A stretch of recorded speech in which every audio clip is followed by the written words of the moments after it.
The Thames water pulls back from the banks, leaving a thick stretch of freezing mud speckled with fallen coal and broken rope. Winter fog clings to the wooden pylons of the Wapping docks, masking the shapes of merchant ships waiting to unload their heavy cargo. Welcome to Unwritten Axiom. I'm glad you're here. If this journey through the shadowed corners of history gives you peace, I'd love to have you back. Subscribe anytime. You step onto the slick, exposed riverbed just as the grey light of dawn begins to breach the eastern sky. The mud pulls at the soles of your worn leather boots with a thick, sucking sound that echoes faintly against the timber walls of the wharves. Frost edges the discarded barrel staves, half buried in the silt, catching the weak, morning illumination. The air carries the sharp tang of salt and the heavy metallic scent of standing water, filling your lungs with a biting chill. You pull your patched wool coat tighter across your chest, feeling the damp fabric resisting your stiff fingers. Overhead, the massive hull of a West India merchant vessel groans against its mooring ropes. The timber complains in a rhythmic cadence as the tide continues its slow retreat toward the sea. Shadows stretch long and distorted across the riverbank, turning the scattering of scavengers into featureless silhouettes moving through the mist. Someone coughs further down the shoreline, a harsh rattling sound that vanishes quickly into the vastness of the river. The morning remains hushed, holding its breath before the immense machinery of the Empire's port fully awakens. You kneel beside a small depression in the mud, your eyes scanning the uneven surface for anything of value. A piece of iron scrap catches your attention, rusted brown and partially hidden beneath a tangle of rotten hemp. You reach down and wrap your bare hand around the freezing metal, feeling the rough, biting texture against your palm. The weight is substantial, enough to earn a few coppers from the scrap merchant waiting near the tavern at the top of the stairs. You drop it into the canvas sack slung over your shoulder, listening to the dull thud it makes against the other gathered fragments. Have you ever noticed how the hardest work often happens before the rest of the world has even opened its eyes? You move further along the waterline, keeping a careful distance from the newly formed Thames River Police patrol boats. Their dark shapes glide smoothly through the mist, oars dipping into the grey water with a synchronized rhythmic splash. The establishment of these patrols has changed the rhythm of the river, forcing the heavy horsemen and night thieves deeper into the shadows. You watch them pass, your posture low, blending into the background of discarded timber and river refuse. The water laps against the shore, a continuous muted slapping sound that masks the noise of your footsteps.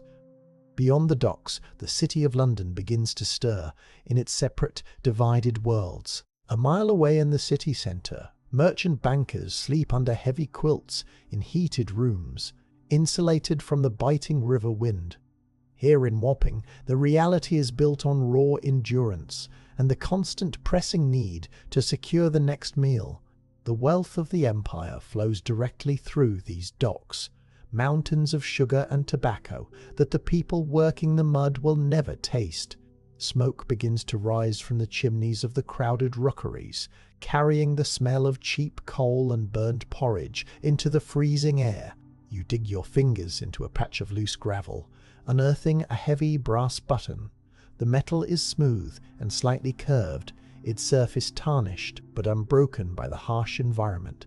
You rub the dirt away with your thumb, feeling a brief flare of satisfaction at the small discovery. It is a tiny victory, a fraction of a penny won from the unforgiving edge of the river. You slip it into a separate, deeper pocket of your coat, protecting it from the larger, heavier items in your sack. Another mudlark works a dozen yards away, a boy wrapped in an oversized jacket that drags through the muck. He moves with practiced efficiency, his small hands darting into the freezing water to snatch up fragments of coal dropped by the passing barges. Neither of you speaks, the silence maintained as a necessary boundary in this fiercely competitive stretch of the shoreline. The wind shifts, cutting across the open water and slicing straight through the inadequate layers of wool and cotton. It carries the distant, hollow clanging of a blacksmith's hammer, starting the first fires of the day. In winters like this, even the smallest piece of recovered coal could mean the difference between a freezing night and a brief moment of warmth. You stand up, your knees protesting the cold and the awkward angle of your labor. The sack on your shoulder carries a satisfying weight now, pressing a reassuring pressure against your collarbone. You turn your back to the river and begin the slow climb up the slick, moss-covered stone stairs leading to the street level. Your boots slip once on the wet masonry, forcing you to catch your balance against the rough brick wall of a warehouse. The rough stone scrapes against your knuckles, leaving a stinging sensation that grounds you in the immediate physical reality of the climb. The top of the stairs opens into a narrow, winding street, packed tightly with leaning, timber-framed buildings. The air here smells intensely of roasting coffee beans and stale beer, a jarring contrast to the sharp salt of the riverbed. Carts rattle over the uneven cobblestones, their iron-rimmed wheels striking sparks that flash briefly in the dim morning light. Men with thick shoulders and wool caps hurry toward the docks, preparing for the grueling labor of unloading the newly arrived merchant ships. The energy of the street is tense, driven by the relentless necessity of survival in a place that offers no safety nets. You navigate through the growing crowd, keeping your head down and your sack pulled tight against your side. A heavy wagon rumbles past, splashing freezing, mud-darkened water against your shins. You hardly register the discomfort, your mind already calculating the value of the morning's haul and the route to the scrap merchant's yard. The crush of bodies generates a faint, localized heat, a temporary relief from the biting wind whipping through the alleyways. You slip between two stationary drays, moving with the practiced fluidity of someone who knows every inch of this unforgiving neighborhood. The merchant's yard sits behind a high wooden fence, its gate hanging slightly crooked on rusted iron hinges. Inside, mountains of sorted refuse rise toward the grey sky, distinct piles of iron, brass, rope and salvaged timber. The air is thick with the scent of oxidation and damp earth, a metallic tang that settles heavily at the back of the throat. A brazier burns in the corner, offering a weak, flickering orange glow, and a handful of heat to the shivering workers sorting the materials. The merchant himself stands by a wooden table, a thick ledger open before him, his fingers stained dark with ink and grime. Survival in places like this was never about comfort, only the daily arithmetic of keeping the cold at bay. You approach the table, setting your heavy sack down on the scarred wooden planks with a dull, satisfying thud. The merchant does not look up immediately, his quill scratching steadily across the rough paper of his ledger. You wait in the hushed yard, listening to the rhythmic sorting of metal and the crackle of the burning brazier. Warmth radiates faintly from the fire, brushing against your numb cheeks, and drawing a slight, involuntary sigh from your lips. You open the sack, ready to reveal the hard-won fragments of the river's discarded wealth. You watch as the merchant's thick, calloused hands sift through the damp iron and rusted fragments you have gathered. He separates the pieces with practiced efficiency, tossing the useless slag aside while stacking the viable metal onto a brass scale. The iron weights clink sharply against the metal tray, a crisp, definitive sound that cuts through the low murmur of the yard. You observe the needle tremble and settle, feeling the familiar tension tightening the muscles in your jaw. He slides 3 copper coins across the rough timber, the metal cold and heavy against your waiting palm. The street outside the yard has grown louder, the full, chaotic symphony of the Wapping docks now awake and moving. Stevedores shout instructions over the groaning of heavy winches as massive crates of Virginia tobacco are hoisted from the ship's holds. The smell of the raw leaf mixes with the ubiquitous scent of coal smoke, creating an atmosphere that feels thick enough to chew. A cold drizzle begins to fall, sharp, tiny needles of rain that sting exposed skin and darken the cobblestones to a deep, reflective black. The morning is fully established now, unforgiving and demanding in its relentless pace. You step back into the flow of the thoroughfare. Your fingers curl tightly around the 3 coins in your pocket, The metal edges press into your skin, a grounding reminder of the morning's labor and the sustenance it will buy. You turn your steps toward a narrow alleyway, seeking the specific tavern where the baker's cart stops at this hour. The wind howls down the gap between the tall brick warehouses, carrying a stray piece of newspaper that flutters wildly before plastering itself against a damp wall. You lean forward into the gust, narrowing your eyes against the driving rain. The tavern sits at the corner of a slightly wider intersection, its wooden sign swinging erratically on rusted chains. Faint yellow light spills from its leaded windows, cutting through the grey morning gloom, with the promise of shelter and fire. The smell of cheap ale and roasted meat drifts outward, a heavy, intoxicating aroma that makes the empty stomach twist in anticipation. A small crowd of labourers huddles beneath the overhanging eaves, their breath rising in synchronized plumes of white mist. The sound of their low, gruff conversation blends with the drumming of the rain on the slate roof. What would you give for just a few moments of warmth after hours in the freezing mud? You find a place at the edge of the gathered men, claiming a small patch of dry ground against the tavern's exterior wall. The heat radiating from the bricks is faint, but you press your shoulders against it anyway, absorbing whatever comfort the structure offers. You wait for the baker's cart, watching the water rush along the deep gutters carved into the edge of the street. A stray dog trots past, its coat matted and soaked, searching the debris for any discarded scraps. You pull the coins from your pocket, running your thumb over their smooth faces, while the rain continues its steady, freezing descent. The wooden wheels of the cart announce its arrival before it turns the corner, clattering loudly against the uneven stones. The baker, wrapped in a thick waxed canvas coat, halts the weary horse and pulls back the tarpaulin covering his wares. A sudden, intense wave of yeast and baked flour floods the damp air, momentarily overpowering the smell of the river and the smoke. The labourers step forward, producing their coppers in exchange for dense, dark loaves of rye and barley. The transaction is swift, conducted with the silent urgency of hungry men, with limited time before the docks demand their return. You trade 2 of your coppers for a half loaf. The bread still retaining a faint, localized warmth from the oven. You tear a piece free with your teeth, the crust tough and resistant, forcing you to chew deliberately and slowly. The dense grain sits heavy in your stomach, providing an immediate, spreading sense of physical relief that numbs the lingering chill. You watch the cart trundle away down the street, its iron-rimmed wheels leaving deep tracks in the accumulating mud. You wrap the remaining bread in a scrap of cloth, securing it deep within your coat for later in the day. You leave the shelter of the tavern wall, stepping back into the ceaseless flow of the dockland traffic.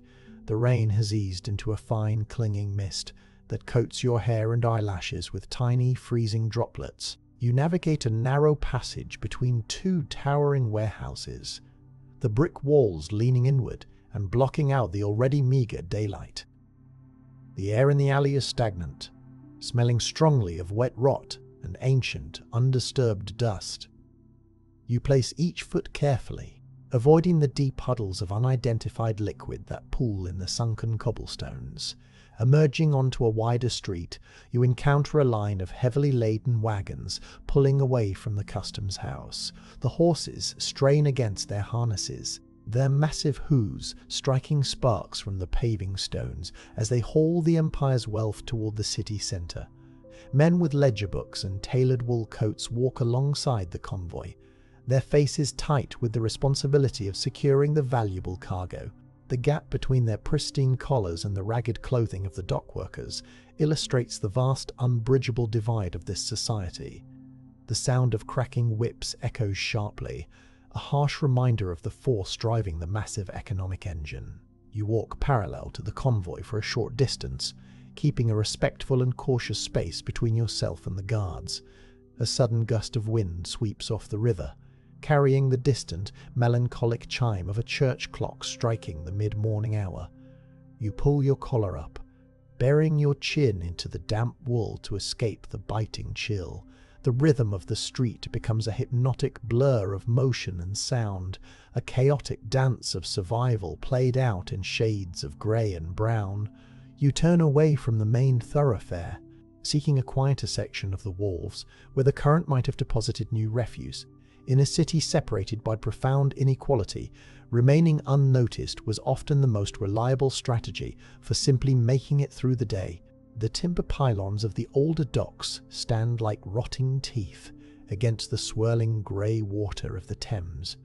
The tide has turned, the river beginning its slow, relentless creep back up the mud banks to reclaim the shoreline. A lone seagull cries out overhead, a harsh, lonely note that pierces the low hum of the distant city. The scent of decaying fish and tangled seaweed rises from the returning water, potent and overwhelming in the enclosed space beneath the piers. Shadows lengthen and contract as the clouds above break and reform, casting fleeting patterns across the churning surface. You clamber down a slick wooden ladder, the rungs coated in a treacherous layer of green algae and slime.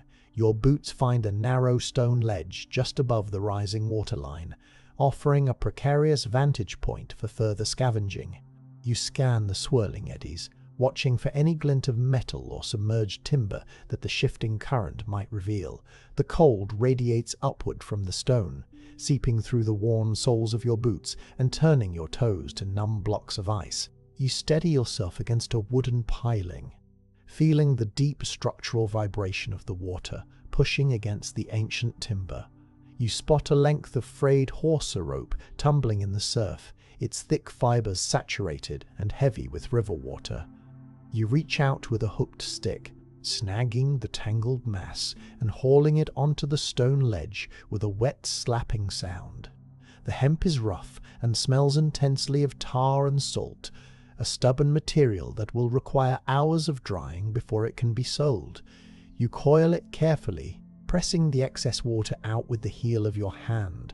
The physical exertion brings a faint flush of heat to your arms, a welcome respite from the pervasive dampness of the environment.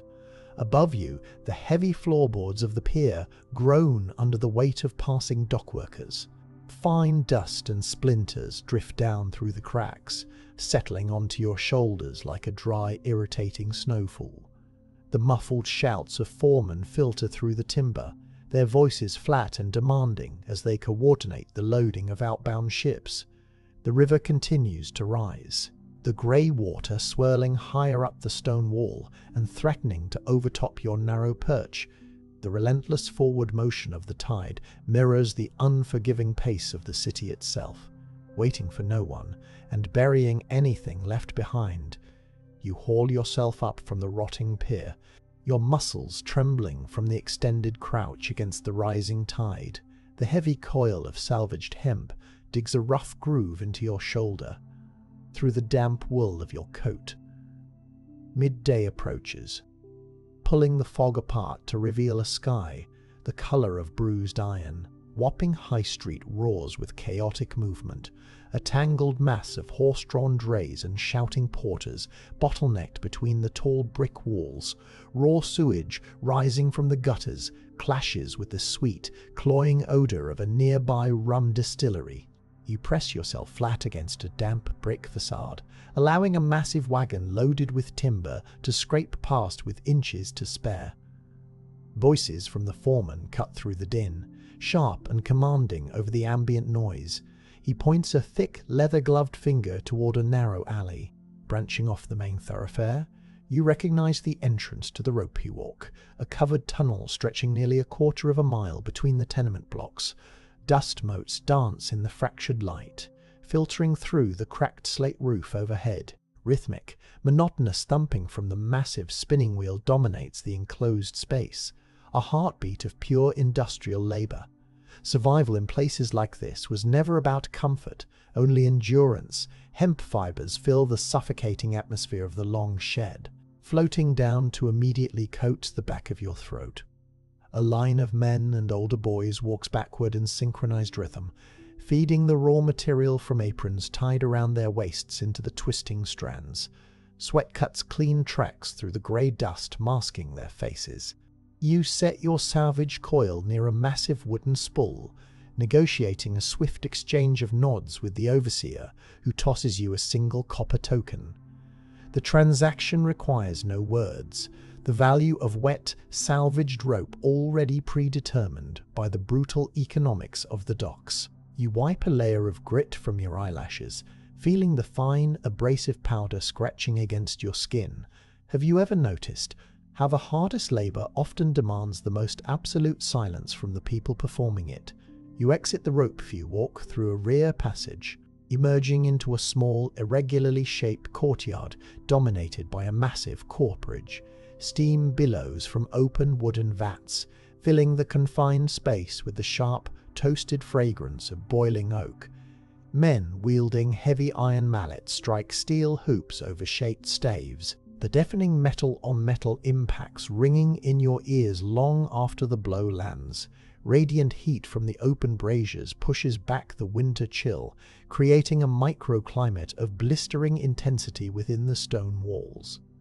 You pause near the doorway, watching an apprentice struggle to bend a steaming plank into position before the wood cools and shatters. Sparks fly upward as a master cooper strikes the retaining hoop, illuminating the dark interior of the workshop with rapid, brilliant flashes. You feel the heat pressing against your face, a stark contrast to the freezing river mud clinging to your boots. Fine wood shavings blanket the floor, crunching underfoot like a dry, fragrant snowfall. A passing worker shoves a heavy cart of completed barrels toward the loading doors, forcing you to step back into the shadow of the brick archway. At this time, most labor was purely physical, demanding a toll from the body that accumulated visibly year after year. You navigate away from the deafening rhythm of the copperage, re-entering the labyrinth of narrow streets behind the docks. Hunger twists sharp and hard in your stomach, a gnawing pain amplified by the heavy labor of the morning. You turn a corner and encounter a dense cluster of people, huddled around a smoking cart positioned precariously on the uneven cobblestones. A vendor wrapped in a stained canvas apron shouts over the crowd, pulling hot mutton pies from a charcoal-fired oven built directly into the wagon. Rich, fatty aromas of roasted meat and baked pastry cut through the pervasive smell of coal smoke, drawing you forward into the crush of bodies. What would you have done in a place like this? You press your shoulder into the crowd, using your weight to gradually carve a path toward the steaming cart. Elbows strike your ribs, but the collective focus of the hungry laborers prevents any serious altercation. You exchange your remaining copper tokens for a single, small pie wrapped in a scrap of coarse brown paper. Heat from the pastry immediately burns the tips of your numb fingers. A painful but welcome sensation. You tear into the thick crust, the rich filling burning your tongue and flooding your mouth with savory flavor. It is a fleeting moment of pure survival.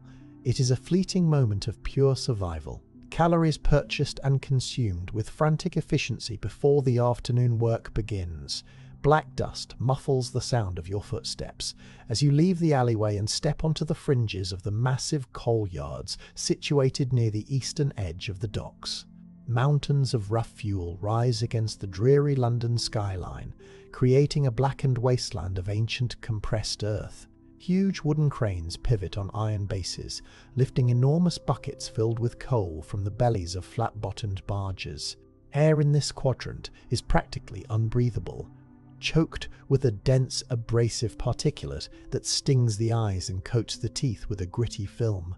You grab a heavy iron shovel leaning against a wooden fence, joining a line of men working to fill thick burlap sacks.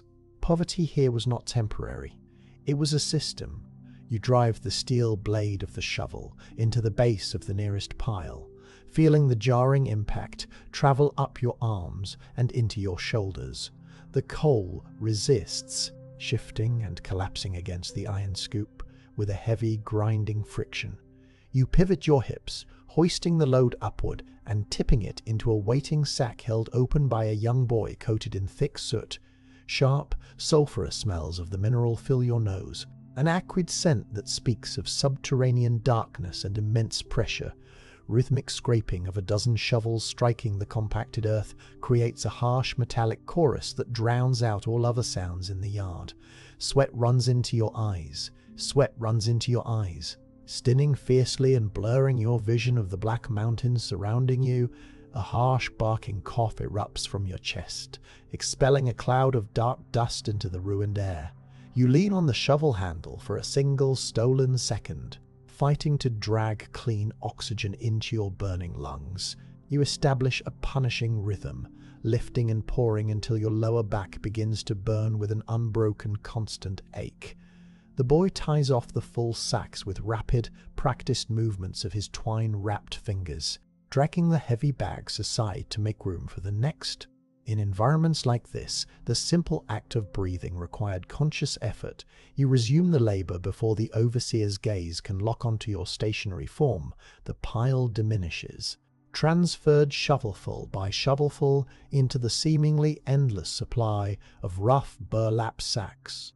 Grey light fails as thick rain clouds roll in off the estuary, casting the yard into a premature, gloomy twilight. Droplets of water begin to strike the mountains of coal, hissing against the dust and turning the ground into a treacherous, slippery black slurry. Your boots slide backward with every thrust of the shovel, forcing you to adopt a wider, more agonizing stance to maintain your leverage. Blisters tear open on the palm of your right hand, the raw skin rubbing painfully against the worn hickory wood. You shift your grip, compensating for the injury by placing more strain on your left arm and shoulder. The boy working beside you stumbles, his exhaustion causing him to fumble a sack and spill a cascade of black rocks across your boots. You both freeze, anticipating a shout or a strike from the overseer, but the man is distracted by a dispute with a wagon driver near the yard gates. Can you imagine living here, even for a single night? You help the boy scoop the spilled coal back into the bag, your raw fingers scraping against the jagged edges of the fuel. He offers no thanks, only a brief, terrified glance, before hauling the sack away toward the loading wagons. Thousands of tons of ancient sunlight move through this space daily, destined to burn in the grates and furnaces of the wealthiest city on earth. You watch a team of enormous draft horses struggle to pull a fully loaded wagon through the mud, their flanks lathered in white sweat despite the freezing rain. The driver cracks a leather whip above their heads, the sharp snap echoing like a gunshot across the blackened landscape. Brass whistles pierce the clamor of the yard, signaling the end of the unloading shift. You drop the heavy shovel, your muscles screaming in protest as the tension releases from your shoulders and back.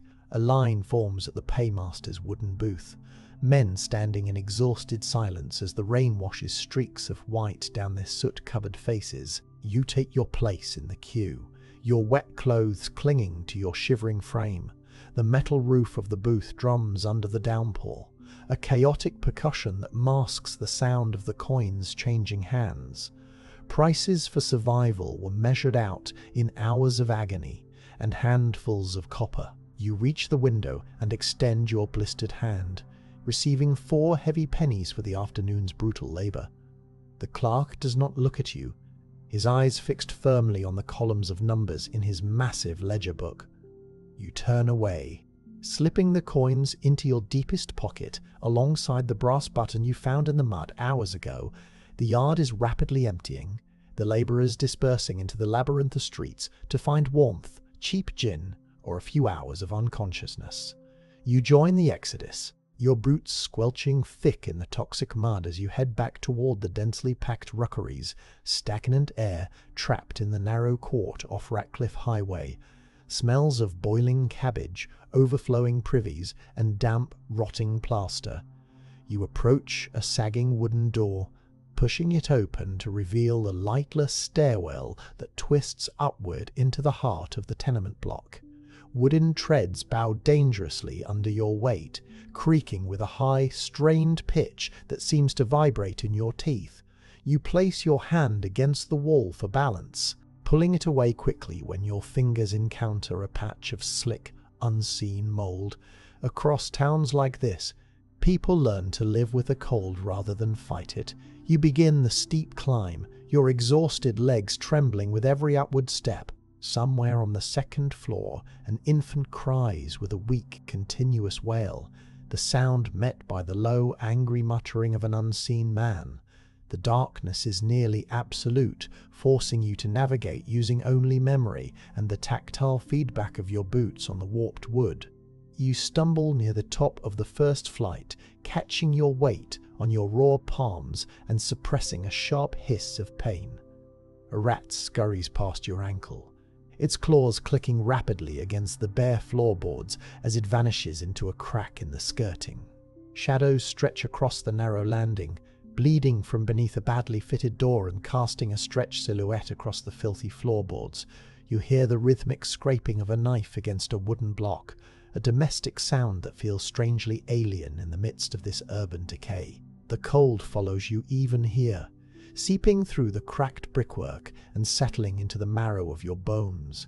You pause to catch your breath in the suffocatingly close atmosphere, tasting the metallic tang of fear and poverty on the back of your tongue. You turn toward the next flight of stairs, steeling yourself for the final ascent to the upper rooms. Have you ever noticed how darkness changes the very weight of the air around you? You push open a warped door on the fourth floor, entering a room barely larger than a storage closet. A single soot-stained window overlooks an endless sea of slate roofs and smoking chimneys, offering no light but plenty of freezing draught. An elderly woman sits wrapped in multiple layers of ragged shawls near a cold, empty hearth, her hands shaking with the cold as she attempts to mend a torn fishing net. You step inside, the floorboards groaning under the strain, and place 2 of your hard-earned pennies on the small wooden table beside her. She looks up, her eyes milky with cataracts, but she offers a measured, distinct nod of acknowledgement. Kindling snaps sharply as you pull a small, tightly bound bundle from beneath a pile of old sacking in the corner. You secured the wood 3 days ago from the ruins of a collapsed shed. Hoarding it for an evening exactly like this one, you kneel before the hearth, striking a piece of flint against an iron striker until a spark catches in a nest of dry hemp fibers. You blow gently, nurturing the tiny ember until a small, fragile yellow flame erupts, illuminating the desperate poverty of the cramped space. The wood catches, releasing a thin ribbon of fragrant white smoke that spirals toward the crumbling chimney. Even a small fire could decide how the night would pass. Heat radiates immediately from the growing flames, warming your face while your back remains freezing in the draft from the window. You hold your hands out toward the grate, watching the raw, blistered skin of your palms turn orange in the flickering light. The old woman shifts her chair closer, the wooden legs scraping harshly against the bare boards. Neither of you speaks. The silence an agreed-upon sanctuary from the relentless noise of the city outside. You watch a single droplet of water fall from a leak in the ceiling, hissing instantly as it strikes the hot iron. Dense rye bread offers a satisfying resistance as you pull the wrapped half-loaf from your coat, the crust hardened by the damp air. You break it carefully down the middle, handing the slightly larger portion to the woman waiting beside the fire. She takes it with trembling fingers, bringing it to her mouth and chewing with deliberate effort. You bite into your own piece, the tough grain forcing you to focus solely on the act of eating. The meager meal, combined with the small fire, creates a temporary illusion of security within the fragile walls of the tenement. Survival in places like this was never about comfort, only endurance. You finish the bread, brushing a few stray crumbs from your lap directly into the flames, watching them flare brightly for a fraction of a second before vanishing into ash. The fire begins to settle into a bed of glowing red embers, radiating a comforting heat that works its way into your exhausted muscles. You stretch your legs out, feeling the heavy ache in your calves and thighs complaining against the hard wooden floor outside the soot-stained window. The grey light of late afternoon surrenders to the heavier, bruised purples of early evening. The rain continues to beat against the glass, a relentless percussion that sounds like a million tiny hammers. Water traces complex paths through the grime on the window pane, merging and dividing in a chaotic race toward the sill. The wind howls without warning, rattling the loose wooden frame and sending a sharp blast of icy air slicing through the room. The old woman pulls her shawls tighter, burying her chin in the faded wool and closing her eyes against the draught. You reach out and adjust a piece of kindling, ensuring the small fire burns as efficiently as possible to maximize its precious heat. The scent of burning wood dominates the confined space, a rich, earthy aroma that masks the underlying smells of poverty and decay.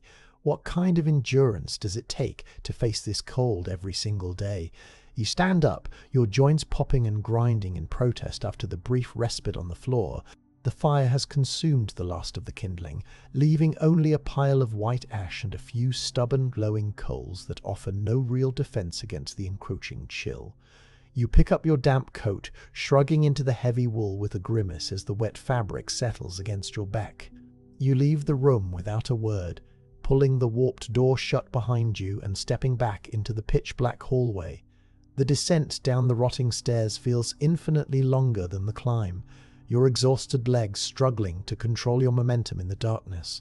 Fog rolls back across the wet cobblestones as you emerge onto the street, the evening gloom casting long, distorted shadows. The rain has stopped, leaving the air heavy with a freezing, suspended mist that turns the city into a blurred, watercolor painting. The gas lamps have not yet been lit, leaving the narrow alleyways plunged into a dangerous, deceptive twilight. You pull your collar high, burying your face in the damp wool, and begin walking toward the commercial district, seeking an opportunity to turn your remaining pennies into enough sustenance to survive the coming hours. A stray cat darts across your path, vanishing into a gap between two crumbling brick walls without a sound. Survival meant perpetual motion, a refusal to remain stationary while the cold worked its way in. You turn onto a wider avenue, lined with the dark, imposing facades of merchant warehouses and shipping offices. Heavy iron gates are secured for the evening, locked with massive padlocks that gleam dully in the fading light. A solitary watchman patrols the perimeter, his heavy boots echoing against the paving stones, a thick wooden cudgel swinging with intent from his leather belt. You keep your distance, crossing to the opposite side of the street and walking in the deep shadows beneath an overhanging balcony. The smell of wet horse manure and stale gin drifts from an open tavern door further down the block, a harsh reminder of the city's rougher comforts. Flickering oil lamps cast a weak yellow light outside a closed apothecary, barely illuminating the cracked pavement beneath your boots. The glass in the shop window is thick and distorted, displaying rows of glass bottles filled with dark liquids and dried herbs that look like dead insects in the gloom. The wind whips down the street, catching a torn playbill plastered to a brick wall and tearing it free with a sharp, ripping sound. It flutters wildly through the air, a ghostly white square dancing in the twilight before landing face down in a puddle of muddy water. You watch it sink, the cheap ink bleeding instantly into the filthy liquid. In cities like this, silence often meant something was about to happen. You begin to move again, your steps careful and measured as the shadows deepen and merge across the thoroughfare. The sounds of the working day, the hammering, the shouting, the grinding of heavy wheels have faded, replaced by the sharper, more cautious noises of the evening economy. A woman wrapped in a faded green cloak whispers from the entrance of a blind alley, her voice a low, urgent hiss that you pointedly ignore. You grip the cold, hard coins in your pocket, a talisman against the rising tide of desperation that floods these streets when the sun goes down. The long walk ahead stretches out like a physical weight, but your legs carry you forward purely on the momentum of ingrained habit. You stand before a narrow shop, front marked by 3 tarnished brass spheres hanging from a rusted iron bracket. The painted lettering on the cracked glass window has faded into illegibility, obscuring the nature of the business within from casual observers.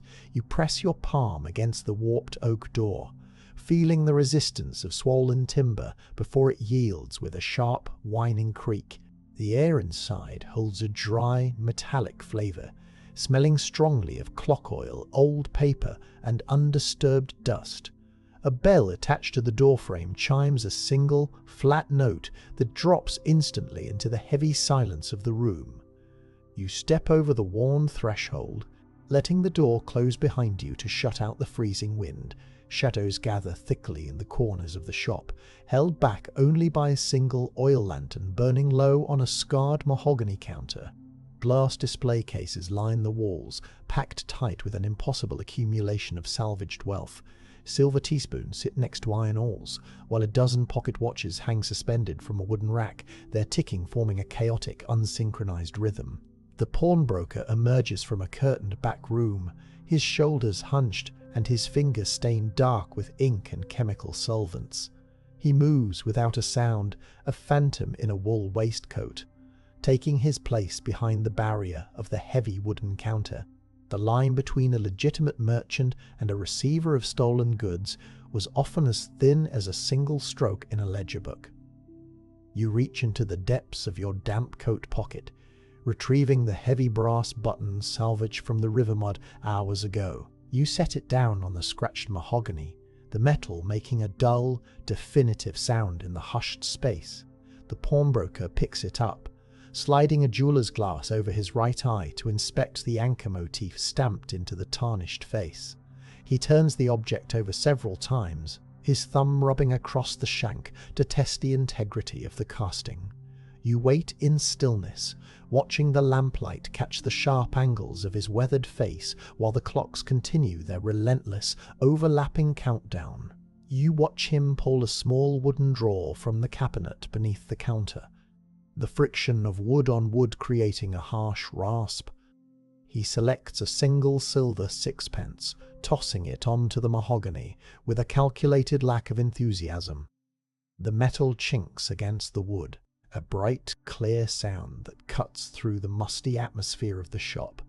You trap the coin under your palm, sweeping it smoothly off the edge and into your waiting fingers. The transaction requires no words, the agreement finalized by the simple act of taking the money and turning your back to the counter. You exit the shop, stepping back into the freezing embrace of the East End evening. Night has fully claimed the city now, turning the labyrinth of narrow streets into a dangerous terrain of unseen obstacles and hidden drop-offs. You navigate the uneven cobblestones by memory, your boots splashing through freezing puddles of foul-smelling liquid. The few oil lanterns mounted on the brick walls offer only isolated pools of yellow illumination, leaving vast stretches of the thoroughfare plunged in absolute blackness. A heavy cart clatters past in the dark, the invisible horse snorting loudly as the iron-rimmed wheels strike sparks from the stone. You press yourself against a damp brick wall, waiting for the massive shape to pass before resuming your journey deeper into the rookery. In neighborhoods like this, light was an expensive luxury that few could afford to waste on the streets. You pull your collar up over your chin, attempting to trap the meager heat generated by your own body beneath the heavy wool. The wind howls down a cross street, carrying the harsh, abrasive scent of burning coal and the distant, rhythmic clanging of a shipyard hammer. A wooden sign swings wildly overhead, its rusted hinges shrieking in protest against the force of the gale. You turn down a passage so narrow your shoulders brush against the crumbling plaster on both sides, the masonry scraping rough against your coat. The darkness here feels physical, a heavy blanket that presses against your eyes and disorients your sense of direction. Footsteps echo faintly from the opposite end of the passage, the irregular cadence suggesting someone carrying a heavy burden. You freeze in place, pressing your back flat against a wooden door to minimize your silhouette in the gloom. The figure passes without looking up, a hulking shape laboring under the weight of a massive burlap sack that smells strongly of raw tobacco. The river pirates are moving their nightly harvest inland, bypassing the customs houses and filtering the stolen goods directly into the hungry veins of the underground economy. You wait until the sound of their boots fades completely, before stepping away from the door and continuing your blind navigation. You arrive at a small, sunken courtyard dominated by a massive 4-story building that leans precariously toward the center of the square. This is the Common Lodging House, a fortress of survival in the heart of the most unforgiving neighborhood in the empire. Heavy iron bars protect the ground floor windows, while a thick oak door stands as the only barrier against the freezing night. The smell of humanity seeps from the cracks in the masonry, a dense, complicated aroma of unwashed wool, boiling cabbage, and cheap gin. You grip the iron ring handle, pulling the heavy door open and stepping immediately into a wall of blistering heat and chaotic noise. Have you ever stood in a room where 50 strangers are all fighting the exact same battle for survival? You stand in the entryway of a cavernous kitchen, the air so thick with smoke and steam it takes a moment for your eyes to adjust. A massive open hearth dominates the far wall, an inferno of blazing sea coal that casts a fierce, dancing orange glare across the room. Dozens of people crowd the space, huddled on rough wooden benches or standing shoulder to shoulder near the fire to thaw their frozen limbs. The noise is a physical pressure, a multilingual roar of arguments, laughter, hacking coughs, and the constant scrape of iron pots against the grate. You pause just inside the threshold, letting the intense, sudden warmth wash over your shivering frame. You approach a scarred wooden table near the entrance, where a stout woman with a weathered face and sharp eyes monitors the flow of traffic. She sits with a ledger open before her, a heavy wooden cudgel resting within easy reach on the tabletop. You place your silver 6p on the board, indicating your need for a spot near the fire and a measure of whatever is cooking in the massive iron cauldron. She sweeps the coin into a leather pouch, returning 3 heavy copper pennies as change, without ever breaking her fierce, scanning gaze of the room. You take your change, acknowledging her authority with a brief nod before turning toward the crowded benches. The women who ran these houses held more practical power in their neighborhoods than any appointed magistrate. You navigate the narrow spaces between the tightly packed bodies, careful not to step on the boots or bundles belonging to the other lodgers. The heat near the hearth is punishing, cooking the dampness out of your wool coat and creating a localized cloud of foul-smelling steam around your shoulders. You find a few inches of space on a wooden bench, squeezing yourself between a sleeping laborer and a man nervously mending a leather strap. The wood is polished smooth by the friction of 1,000 desperate occupants, offering a hard but stable resting place. You lean forward, resting your elbows on your knees, and holding your raw, blistered hands out toward the blazing coals. You watch the flames consume the black lumps of coal, the intense thermal energy drawing the lingering chill from the marrow of your bones.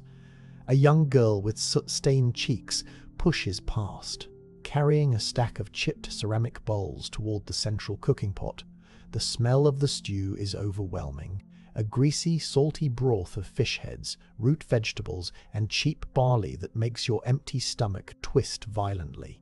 You track her movements, waiting for your portion to be served while the chaos of the kitchen swirls unabated around you. The man next to you mutters something in a language you cannot place, his fingers working frantically with an iron awl and a piece of waxed thread.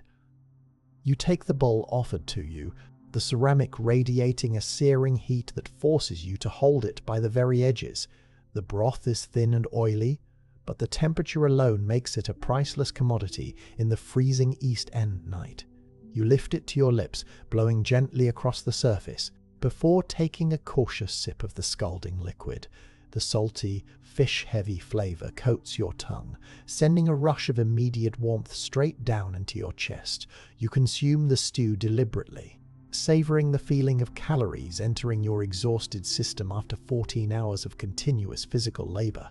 In this economy, a specialized skill was the only reliable shield against starvation. Across the room, a group of young boys huddles in a shadowy corner, their heads bent together in focused concentration. You observe their hands moving with incredible speed, passing a small leather purse back and forth in a sequence of practiced, fluid motions. They are the apprentices of the street, perfecting the invisible art of the lift under the watchful eye of an older man leaning against the brick wall. Their faces hold no childish innocence, only a hardened, calculating intensity that speaks of early survival and harsh consequences. You look away, returning your attention back to the glowing embers in the hearth to avoid drawing any unwanted scrutiny. You set your empty bowl on the floor between your boots, leaning back against the rough plaster wall behind the bench. The damp wool of your coat has finally dried, leaving behind a stiff, abrasive texture that scratches against your neck. You unlace your heavy leather boots, groaning slightly as you pry the unyielding material away from your aching, swollen feet. The skin is pale and wrinkled from the freezing river mud, the heels rubbed raw by the friction of the uneven cobblestones. You massage your arches with your thumbs, feeling the tight bands of muscle slowly yield under the applied pressure. Smoke drifts in horizontal layers near the blackened ceiling beams. Trapped by the inadequate draft of the massive chimney, you watch the patterns shift and tear as people move through the room, the particulate matter catching the firelight and creating an illusion of floating gold dust. The smell of cheap tobacco mixes with the odor of unwashed wool and cooking grease, forming an atmosphere that feels heavy enough to cut with a knife. A sudden argument erupts near the doorway, two men shouting over a disputed debt, their voices rising above the ambient roar. The stout woman at the ledger stands up, bringing her wooden cudgel down hard on the table with a sound like a pistol shot. The difference between chaos and order often came down to one person willing to enforce the rules. You watch the confrontation dissolve instantly. The threat of the matriarch's violence sufficient to restore the tense equilibrium of the kitchen. The two men separate, muttering dark promises, but unwilling to risk eviction into the freezing night for the sake of their pride. You pull your knees up, wrapping your arms around your shins to conserve the heat you have managed to absorb from the fire. The room operates under a fragile, unwritten truce, a temporary suspension of hostilities enforced by the shared necessity of shelter. You blink against the stinging wood smoke, listening to the rhythmic snapping of the coal and the overlapping hum of a dozen whispered conversations. You open your eyes wider, refusing to surrender to the exhaustion pulling at the edges of your consciousness. The night is still young, and the lodging house is a place for recovery, not vulnerability. You reach into your pocket, your fingers finding the knots you tied to secure the remaining copper pennies. The small hard discs represent tomorrow's bread, a vital safety net that must be guarded against the desperate hands sharing this cramped space. You adjust your posture, sitting up straighter and letting your gaze sweep across the room to demonstrate your continued awareness. A man across the hearth begins to sing a low, mournful ballad, his voice rough and broken by years of breathing coal dust and freezing fog. The melody is unfamiliar, a haunting sequence of minor notes that seems to capture the collective sorrow of the East End.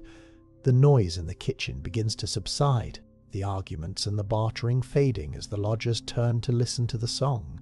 The notes hang in the heavy, smoke-filled air, a fleeting moment of shared humanity in a world constructed entirely of sharp edges and cold transactions.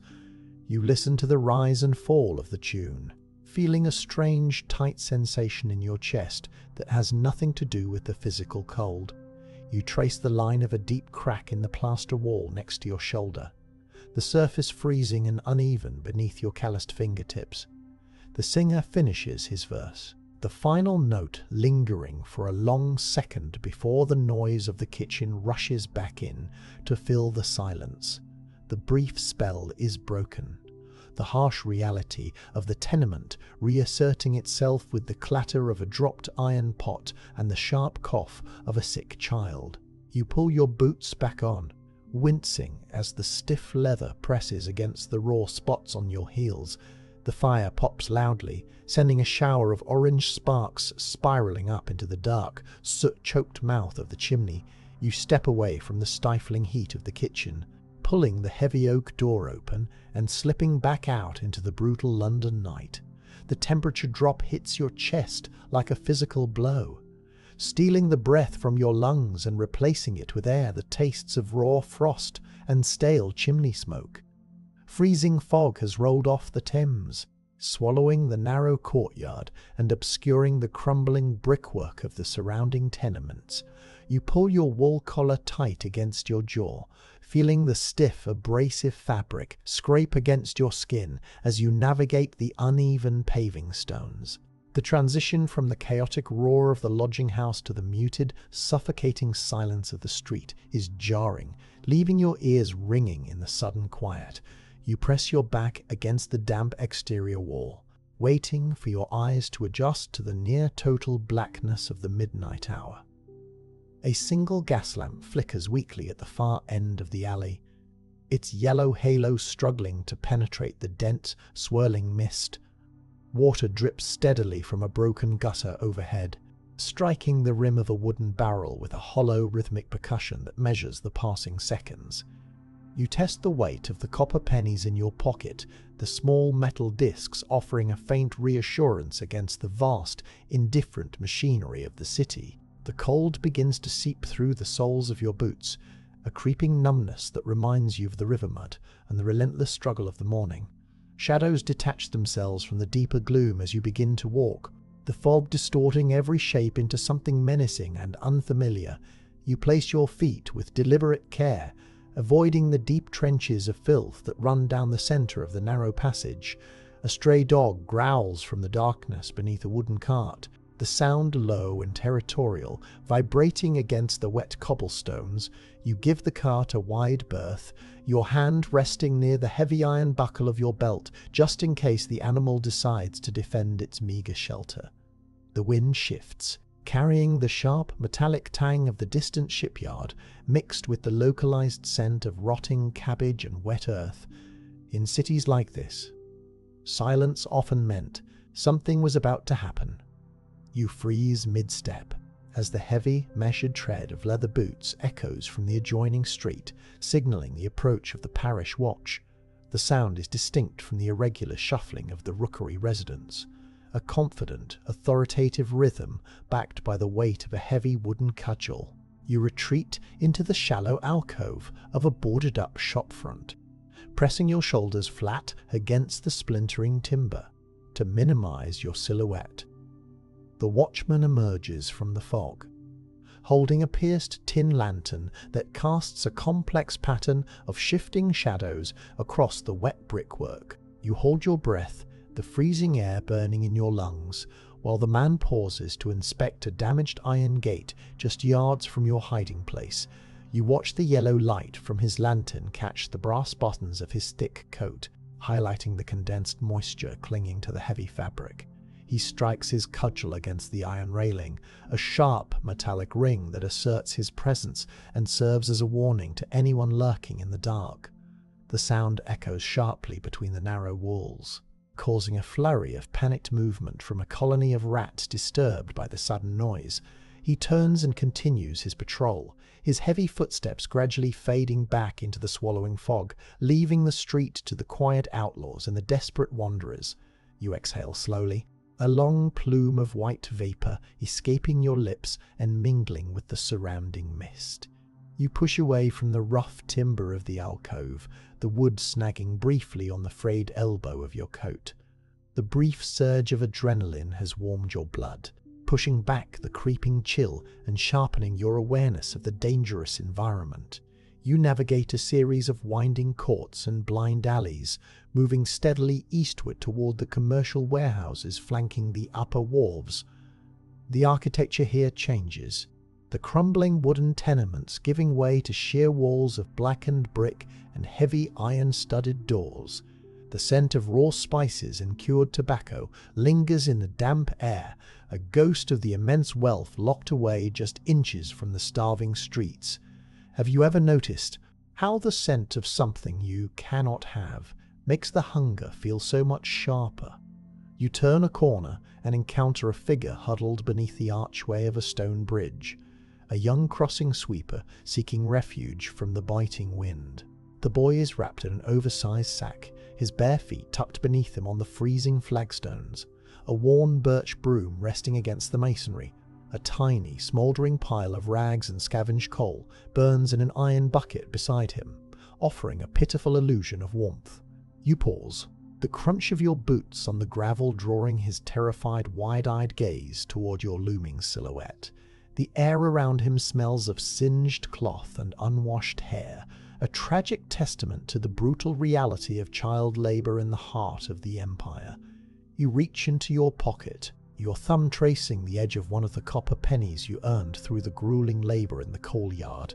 The decision is illogical, a mathematical error in the unforgiving economy of the streets. But you pull the coin free and toss it toward the shivering child. The heavy copper strikes the flagstones with a bright chime, spinning briefly before settling near the boy's blackened toes.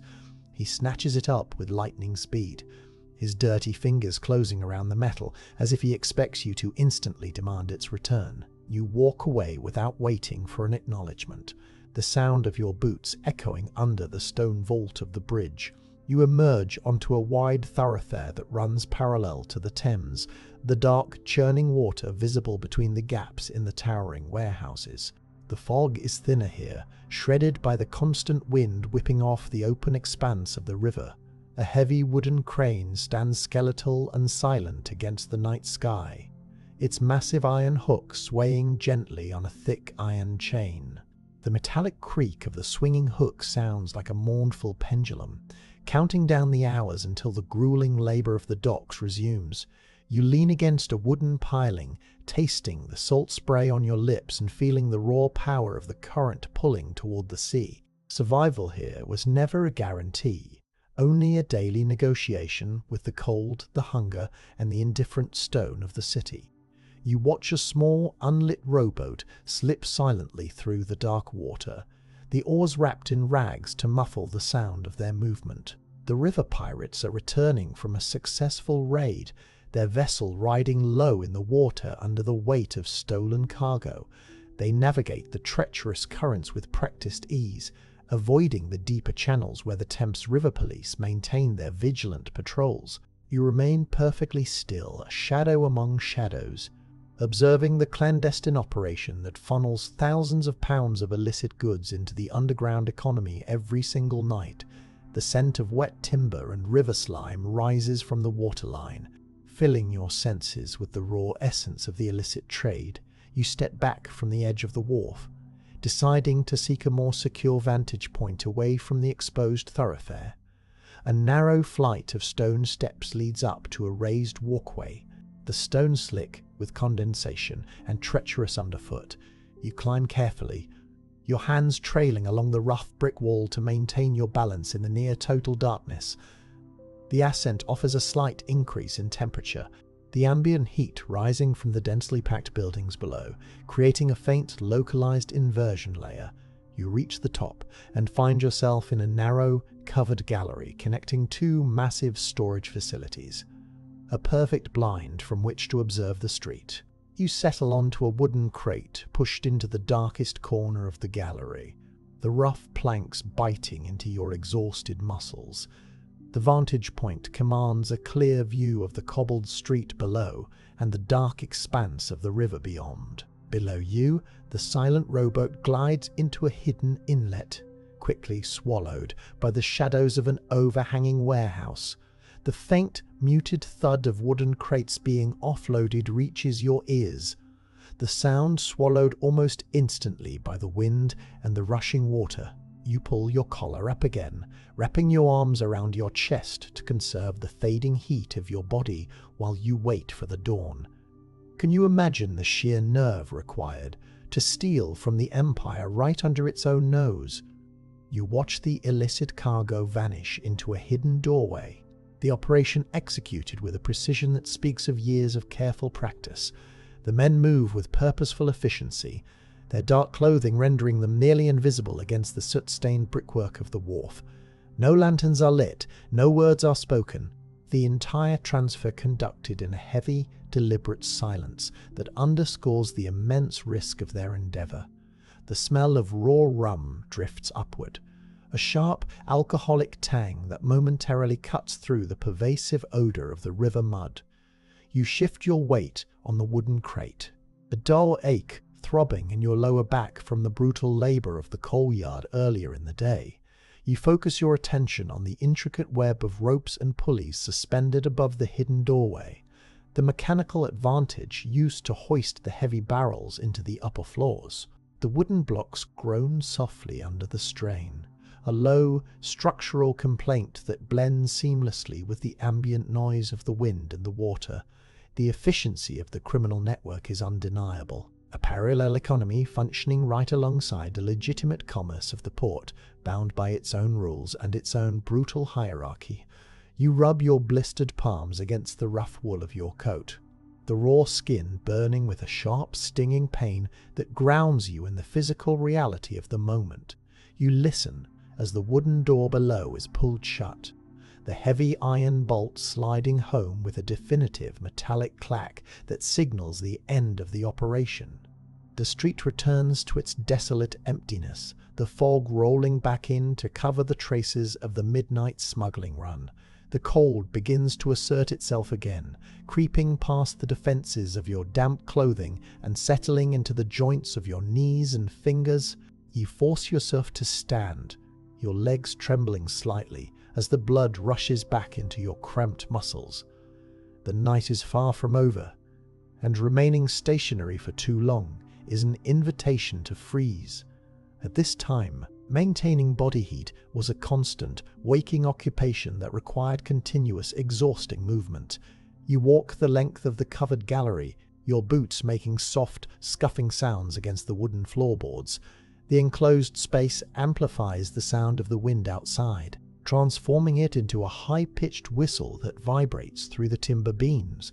A sudden gust rattles the loose slates on the roof overhead, sending a shower of fine dust drifting down through the darkness. You sneeze, the sharp expulsion of air echoing loudly in the narrow passage, and wipe the grit from your face with the back of your sleeve. You reach the far end of the walkway, where a heavy iron door offers access to the interior of the adjoining warehouse. You test the iron handle, finding it securely locked, the metal freezing and unresponsive beneath your grip. The realization forces you to retrace your steps, navigating the treacherous stone stairs back down to the street level. The descent is harder than the climb, your exhausted legs struggling to absorb the impact of each downward step. You reach the bottom and pause, leaning heavily against the brick wall while you catch your breath. The freezing fog has thickened, reducing visibility to less than a dozen feet and turning the familiar streets into a disorienting maze of grey mist and shifting shadows. You choose a direction based purely on instinct, moving away from the river and deeper into the labyrinth of the commercial district. The towering walls of the warehouses offer some protection from the biting wind, creating a canyon of relatively still, freezing air. The silence here is absolute, devoid of the human noise that characterizes the rookeries. A desolate emptiness that feels almost heavy. You walk with a measured, deliberate pace, your mind focused entirely on the mechanical action of placing one foot in front of the other. The night stretches out before you, an endless expanse of darkness and cold that must be navigated until the sun finally returns. Have you ever felt the sheer weight of a city pressing down on you in the dead of night?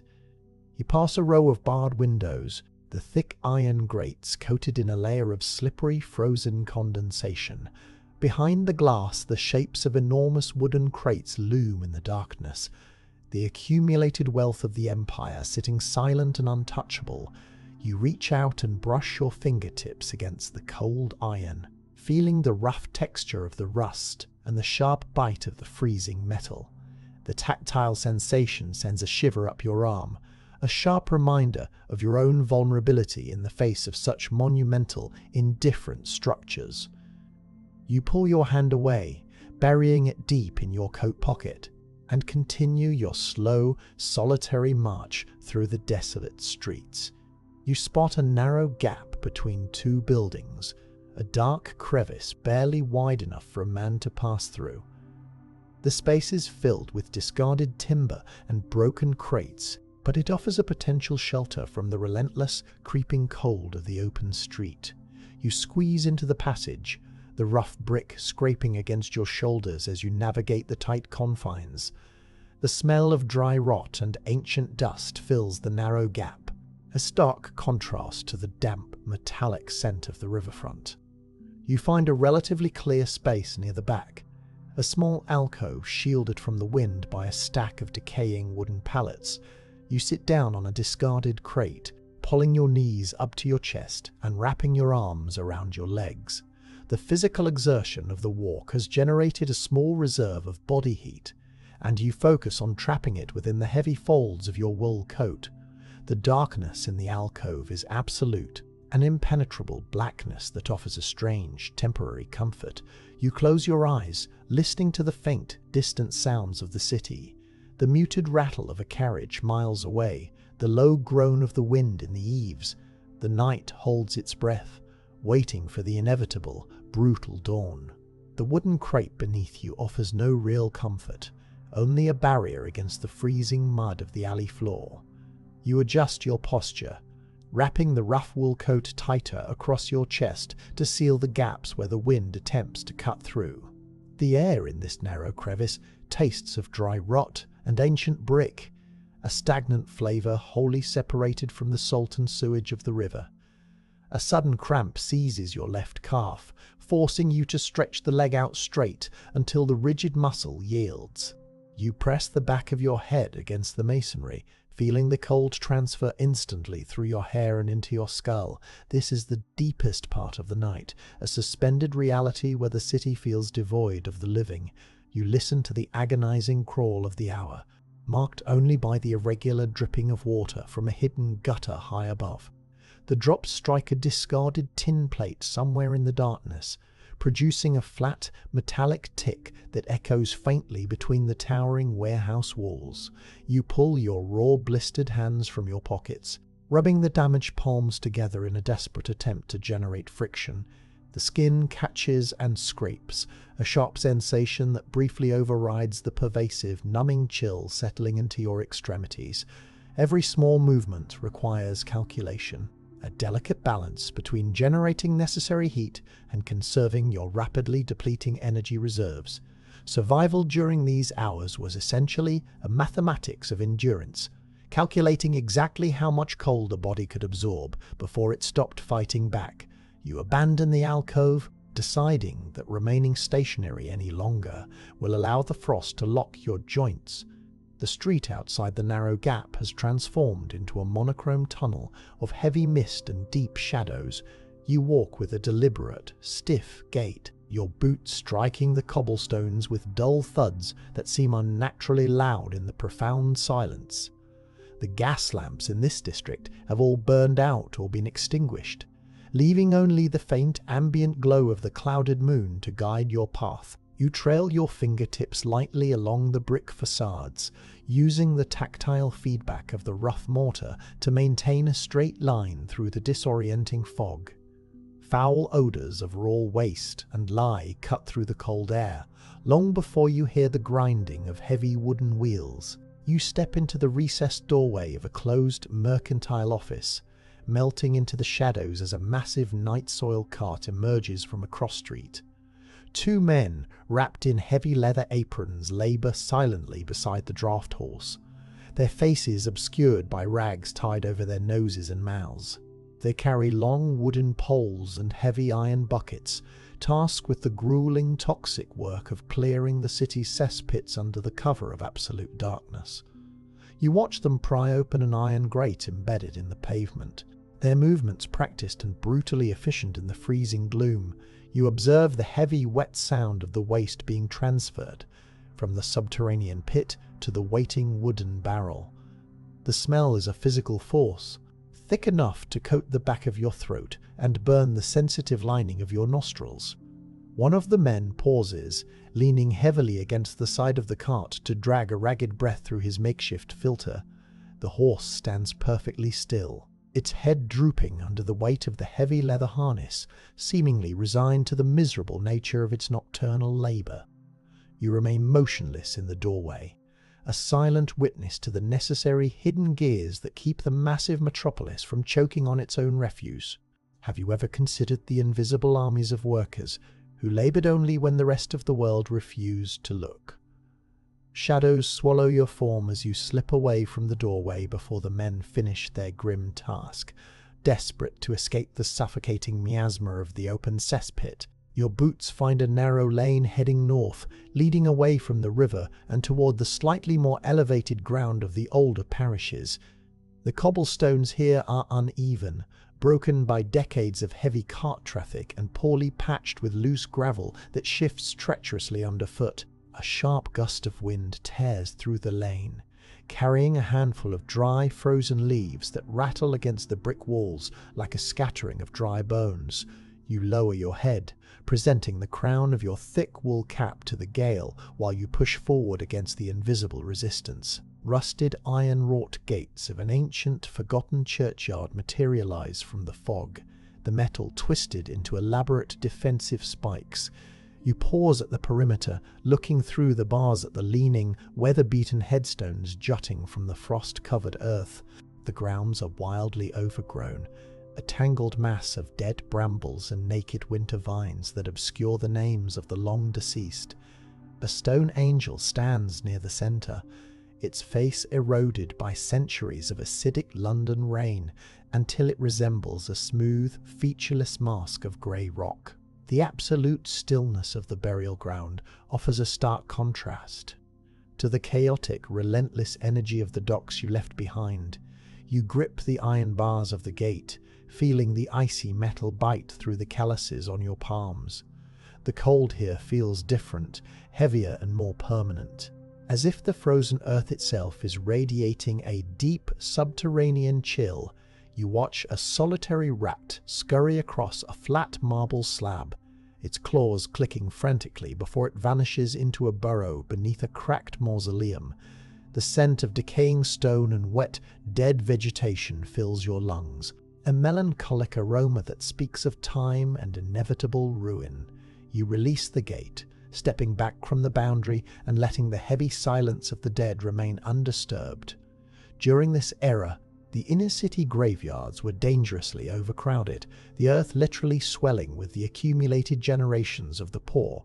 You resume your march, following the curvature of a high brick wall that borders the ecclesiastical property. The fog thickens again, a dense, wet blanket that clings to your eyelashes and dampens the collar of your coat. You walk with your hands thrust deep into your pockets, your fingers tracing the edges of your remaining copper coins in a repetitive, grounding motion. A wooden sign advertising a cobbler's shop groans on its rusted hinges overhead, the sound mournful and drawn out in the empty street. You navigate around a deep puddle of stagnant water, the surface covered in a thin, brittle layer of fresh ice that cracks sharply as the edge of your boot brushes against it. Bitter frost lowers the ambient temperature another degree, a sharp, crystalline freezing that hardens the mud in the gutters to solid rock. The moisture in your breath freezes almost instantly, forming tiny, glittering crystals of ice on the coarse wool of your scarf. You tuck your chin tighter against your chest, trying to redirect the faint warmth of your exhalations back down into your coat. The physical pain of the cold has transitioned into a deep, heavy numbness, a dangerous warning sign that your body is struggling to maintain its core temperature. You force yourself to increase your pace, demanding movement from muscles that desperately want to shut down and freeze. A glint of dull metal catches your eye in the frozen debris near the edge of the pedestrian walkway. You crouch down, your knees popping audibly in the quiet street, and brush away a layer of stiff, white frost. It is a discarded iron horseshoe, heavily rusted and missing several of its square-headed nails, likely thrown by a dray horse days ago. You pick it up, the curved metal heavy and biting cold against your raw skin. It holds no real value, too deteriorated for the scrap merchant to bother weighing, but you trace the rough surface with your thumb anyway, finding a strange, tactile comfort in the solid shape. The streets of London were an endless archive of lost things, waiting to be claimed by those who had nothing else. Placing the iron shoe back down on the cobblestones leaves it for the mudlarks or the scavengers who will inevitably scour this route when the light returns. You stand back up, the action requiring a concentrated effort of will as your thighs burn against the pull of gravity.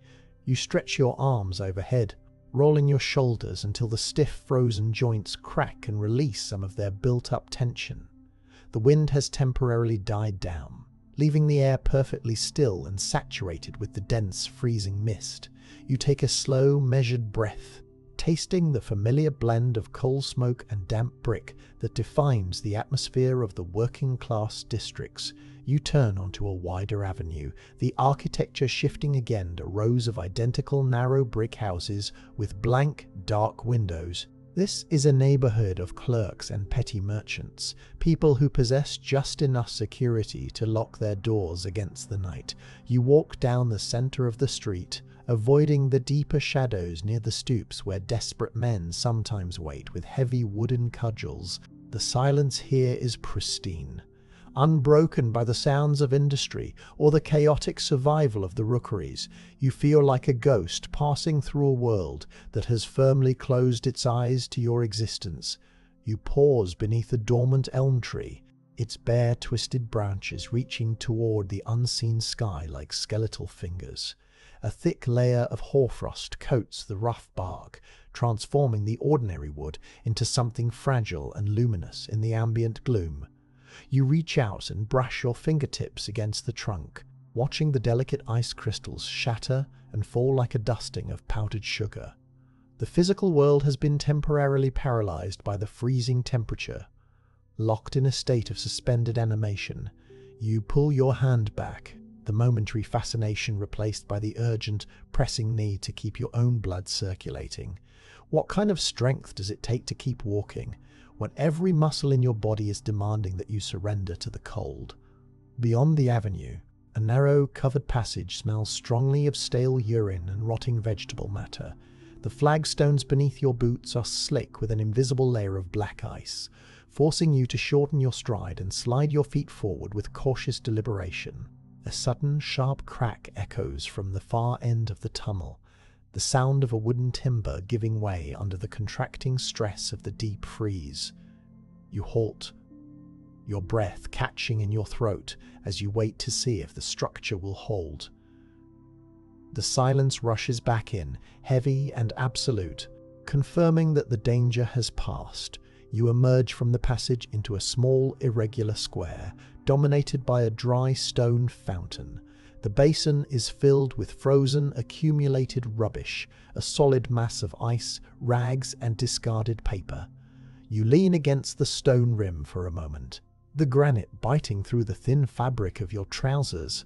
The exertion of the constant walking has left you utterly depleted, your breathing shallow and rapid in the thin, freezing air. You rest your elbows on the edge, burying your face in your hands and pressing your palms against your cold forehead to block out the overwhelming monochrome reality of the night. You feel the rough, woolen fibers of your coat collar scratching against the sensitive skin of your jawline. The scent of the damp fabric is overpowering, a mixture of wet sheep, river mud, and the heavy grease from the lodging house stew. A faint, rhythmic vibration travels through the stone of the fountain, the distant subterranean rumble of a heavy night wagon making its way across a nearby bridge. You stare down at the cracked leather of your boots, the surface scuffed and ruined by hours of walking through the corrosive filth of the city. The physical deterioration of your clothing mirrors the slow, grinding attrition of the environment on your body. Standing requires a concentrated effort of will, refusing to allow the deceptive stillness of the fountain to take hold. The path forward leads toward the edge of the sprawling Smithfield market area, a vast open expanse that will soon become a chaotic epicenter of the city's meat trade. Right now it is a desolate, wind-swept plain of bloody cobblestones and empty wooden holding pens. You walk along the perimeter fence, your boots avoiding the dark, frozen patches of animal refuse that litter the ground. The smell here is distinctly different, the sharp metallic tang of raw blood mixing with the heavy earthy odor of livestock. By this hour, the drovers were already pushing massive herds of cattle down the northern turnpikes, aiming to reach the market pens before the city fully woke. You step through a gap in the heavy timber fencing, entering the labyrinth of empty cattle pens. The wooden rails are worn smooth by the friction of thousands of desperate animals, the posts stained dark with generations of slaughter. You run your hand along a top rail, feeling the deep gouges and teeth marks left by terrified oxen waiting for the butcher's hammer. The wind howls freely across the open space, unobstructed by the tall buildings of the residential districts, biting fiercely at your exposed cheeks and ears. You navigate the maze with practiced care, moving toward the massive, arched silhouette of the central market building. You find a sheltered alcove built into the exterior wall of the market hall, a shallow recess designed to hold trading ledgers during the chaotic daylight hours. It offers a crucial windbreak, a tiny pocket of still air in the midst of the freezing gale. You wedge yourself into the brick corner, pulling your coat tightly around your waist and crossing your arms over your chest. The emptiness of the market is profound, a vast waiting silence that anticipates the inevitable rush of commerce. You press your shoulder against the frozen brick, anchoring yourself against the stone while the deep night stretches on without end. You watch a solitary snowflake drift down from the obscured sky, spinning lazily before landing on the toe of your boot. It does not melt, the leather already chilled to the exact temperature of the surrounding air. You track the descent of another, and then another, the isolated flakes signaling the beginning of a dry, bitter snowfall. The tiny white crystals gather in the cracks of the cobblestones, slowly tracing the geometry of the street in pale, delicate lines. You draw a slow, measured breath, letting the icy air fill your lungs fully before releasing it into the growing storm. You remain wedged within the shallow brick alcove, watching the dry snow steadily erase the filthy cobblestones of the market square. The tiny flakes fall with a hushed, almost imperceptible hiss against the frozen earth, accumulating in the deep grooves left by heavy wagon wheels. Wind cuts through the open expanse, driving the freezing powder into the folds of your coat and settling a layer of white across your shoulders.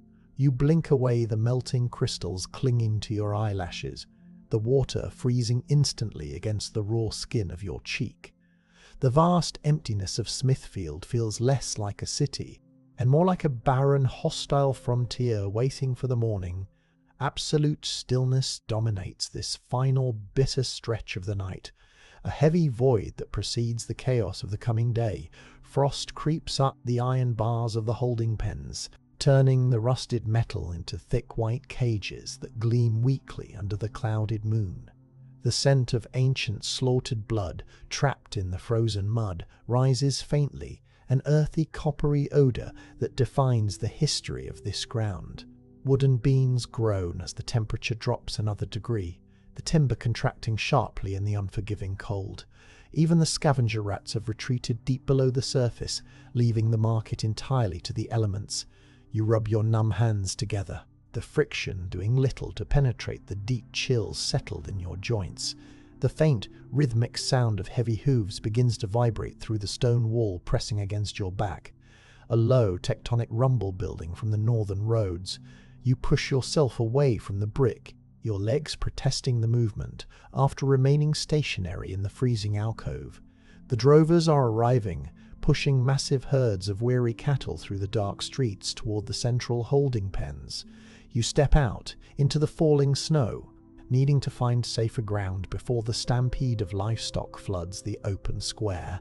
In a city that consumed an impossible amount of meat every day, the arrival of the herds was a brutal, unavoidable force of nature.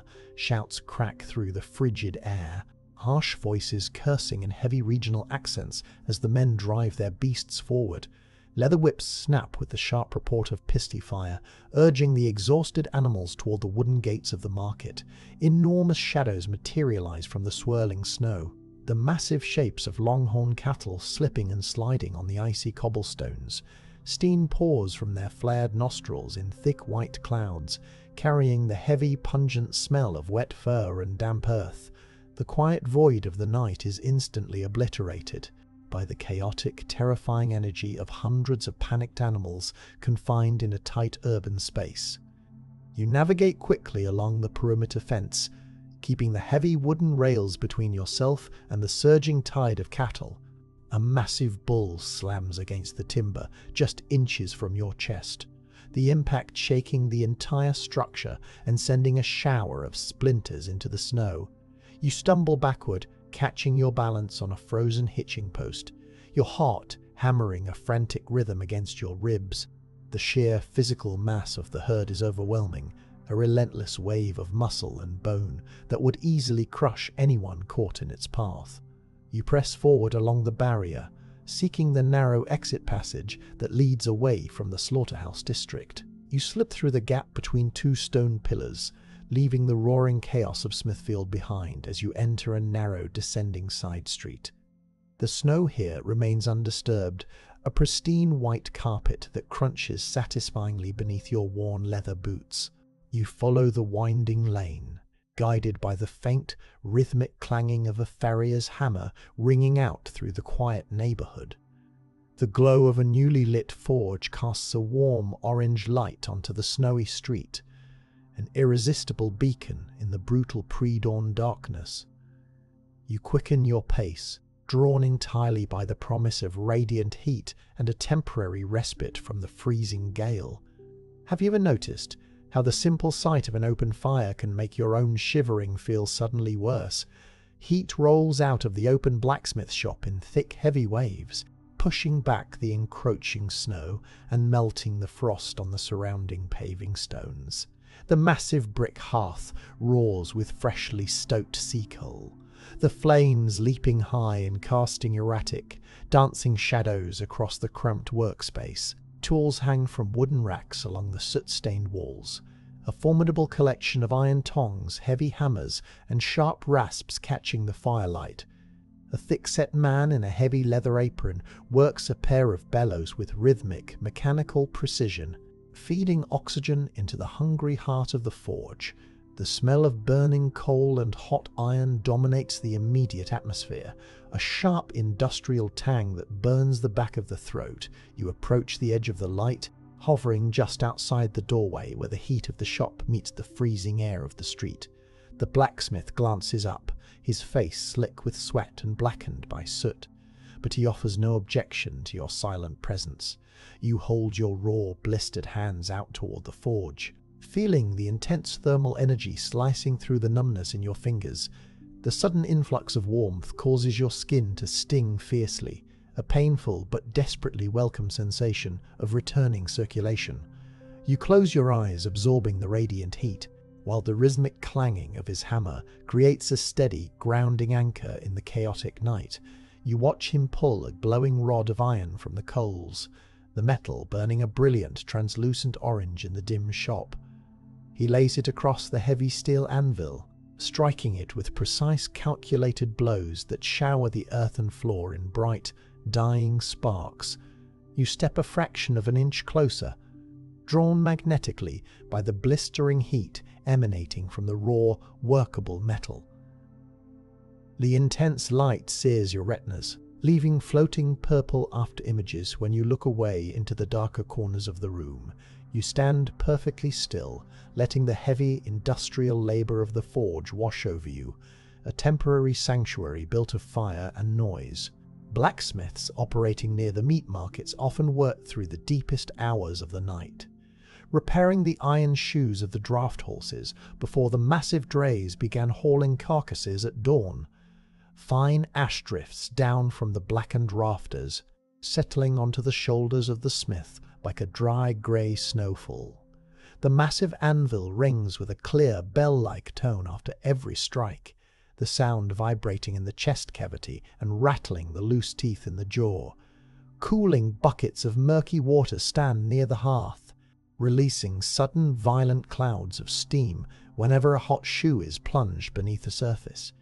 The temperature inside the shop is punishingly high, causing the damp wall of coats to smoke gently as trapped moisture forcefully evaporates. It is an environment of extreme contrasts, the blazing center of the forge, sitting just feet away from the deadly winter chill of the open street. You pull your damp coat open slightly, allowing the radiant heat to penetrate the layers of wool and warm your freezing chest. The trapped moisture begins to evaporate, rising from your clothing in a faint mist that smells strongly of the river and the lodging house stew. You shift your weight from one aching foot to the other, the returning circulation causing a deep, throbbing pain in your bruised heels. The farrier drops the finished iron shoe onto the packed earth, turning back to the bellows to reheat the fading coals. You savor this fleeting margin of comfort, knowing the fire belongs to another man's labor and the sanctuary is only temporary. You step back as a massive draft horse is led into the shop by a weary, snow-covered driver. The animal's massive bulk instantly shrinking the available space.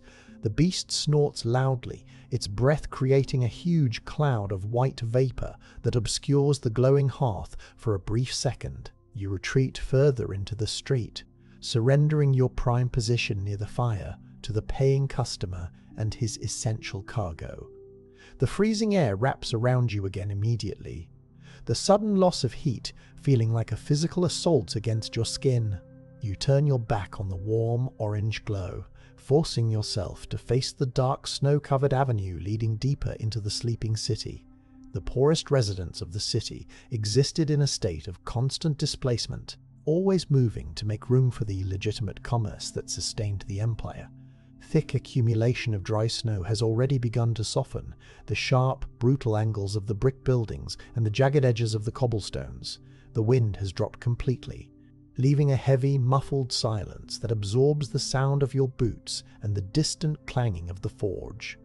High above the narrow streets, the dense cloud cover begins to show the absolute faintest hint of thinning, a dark grey suggestion against the pitch-black, stagnant air trapped between the rows of terraced houses smells clean and sterile, the bitter frost having scrubbed the usual odours of decay and coal smoke from the atmosphere.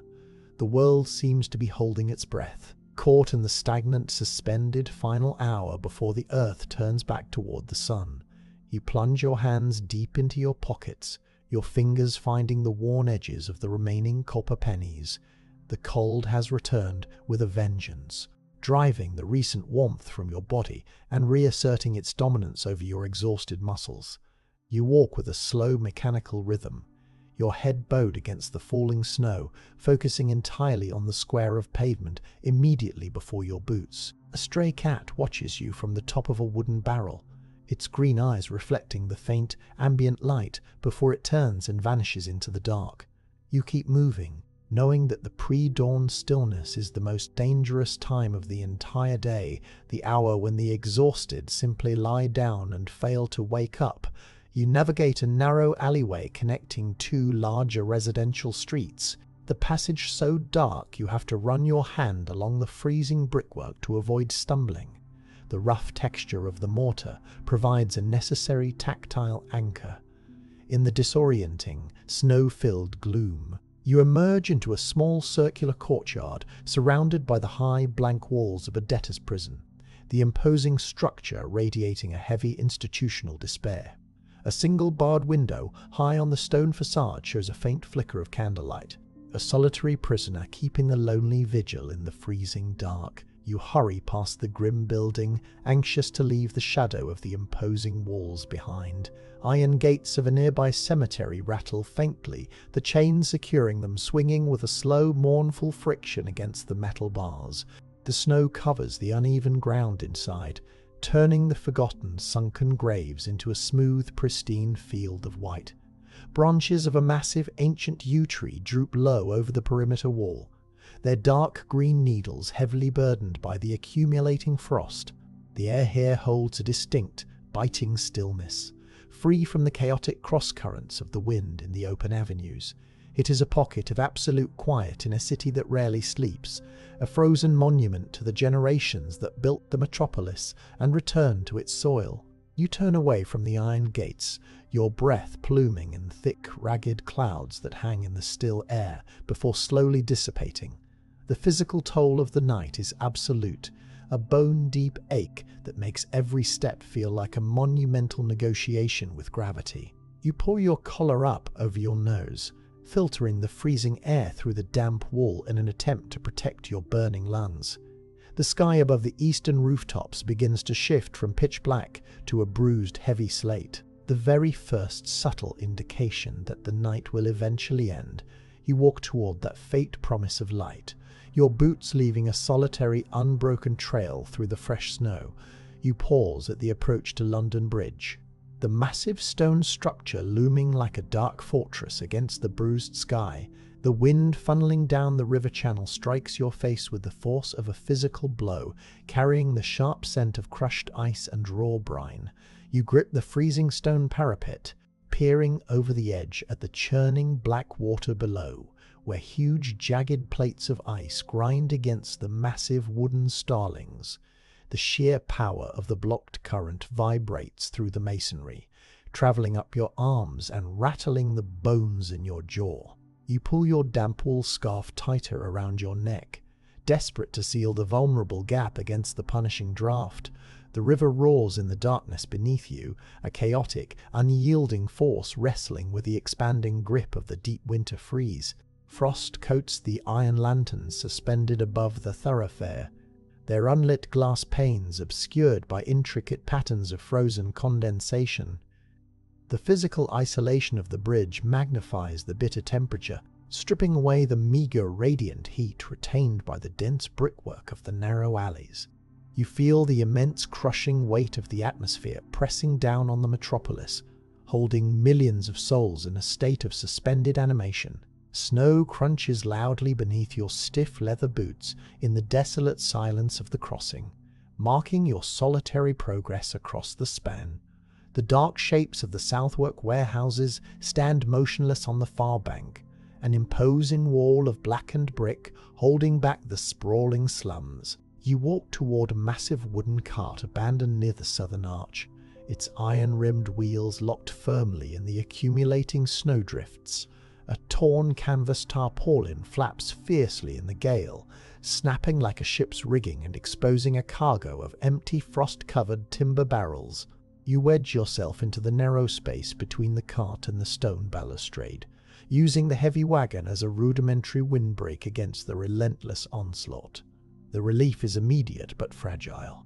The biting draft merely diverted around your shoulders while the cold continues its creeping siege upon your extremities. You cross your arms tightly over your chest, burying your raw hands in your opposite armpits to preserve their dwindling circulation. Stagnant air trapped within your makeshift shelter smells strongly of wet oak and the lingering sour tang of spilled ale. What would you have done when faced with an open expanse of freezing wind and nowhere left to seek shelter? You spot a solitary flake of soot drifting down to land on the pale canvas, a stark black smudge against the pristine accumulation of white snow. The physical exhaustion pulling at your muscles demands that you sit down on the freezing stone, a dangerous impulse you must actively fight to ignore. You shift your weight from one numb foot to the other, the stiff leather of your boots offering zero insulation against the freezing flagstones. A sudden, sharp crack echoes from the river below, the sound of a massive ice floe fracturing under the immense pressure of the tidal current. The bridge shudders slightly in response, a subtle tectonic shift that reminds you of the monumental forces at work in the frozen landscape. Stagnant air hanging over the Southwark bank carries the specific earthy odour of the Borough Market vegetable stalls buried somewhere beneath the snow. You force your legs to maintain a regular rhythm, knowing that momentum is the only barrier remaining between your body and the paralysing chill. The bridge descends toward the southern shore, funneling you into a labyrinth of narrow, leaning timber-framed structures that predate the Great Fires. You place a hand against the rough, freezing plaster of a corner building, using the tactile sensation to steady your increasingly unbalanced stride.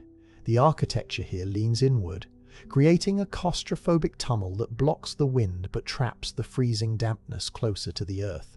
Survival in places like this was never about comfort. Only the ruthless arithmetic of preserving enough heat to see the sunrise. You step into an alleyway to your left, drawn by a faint, erratic scratching sound emerging from a massive pile of discarded wooden crates.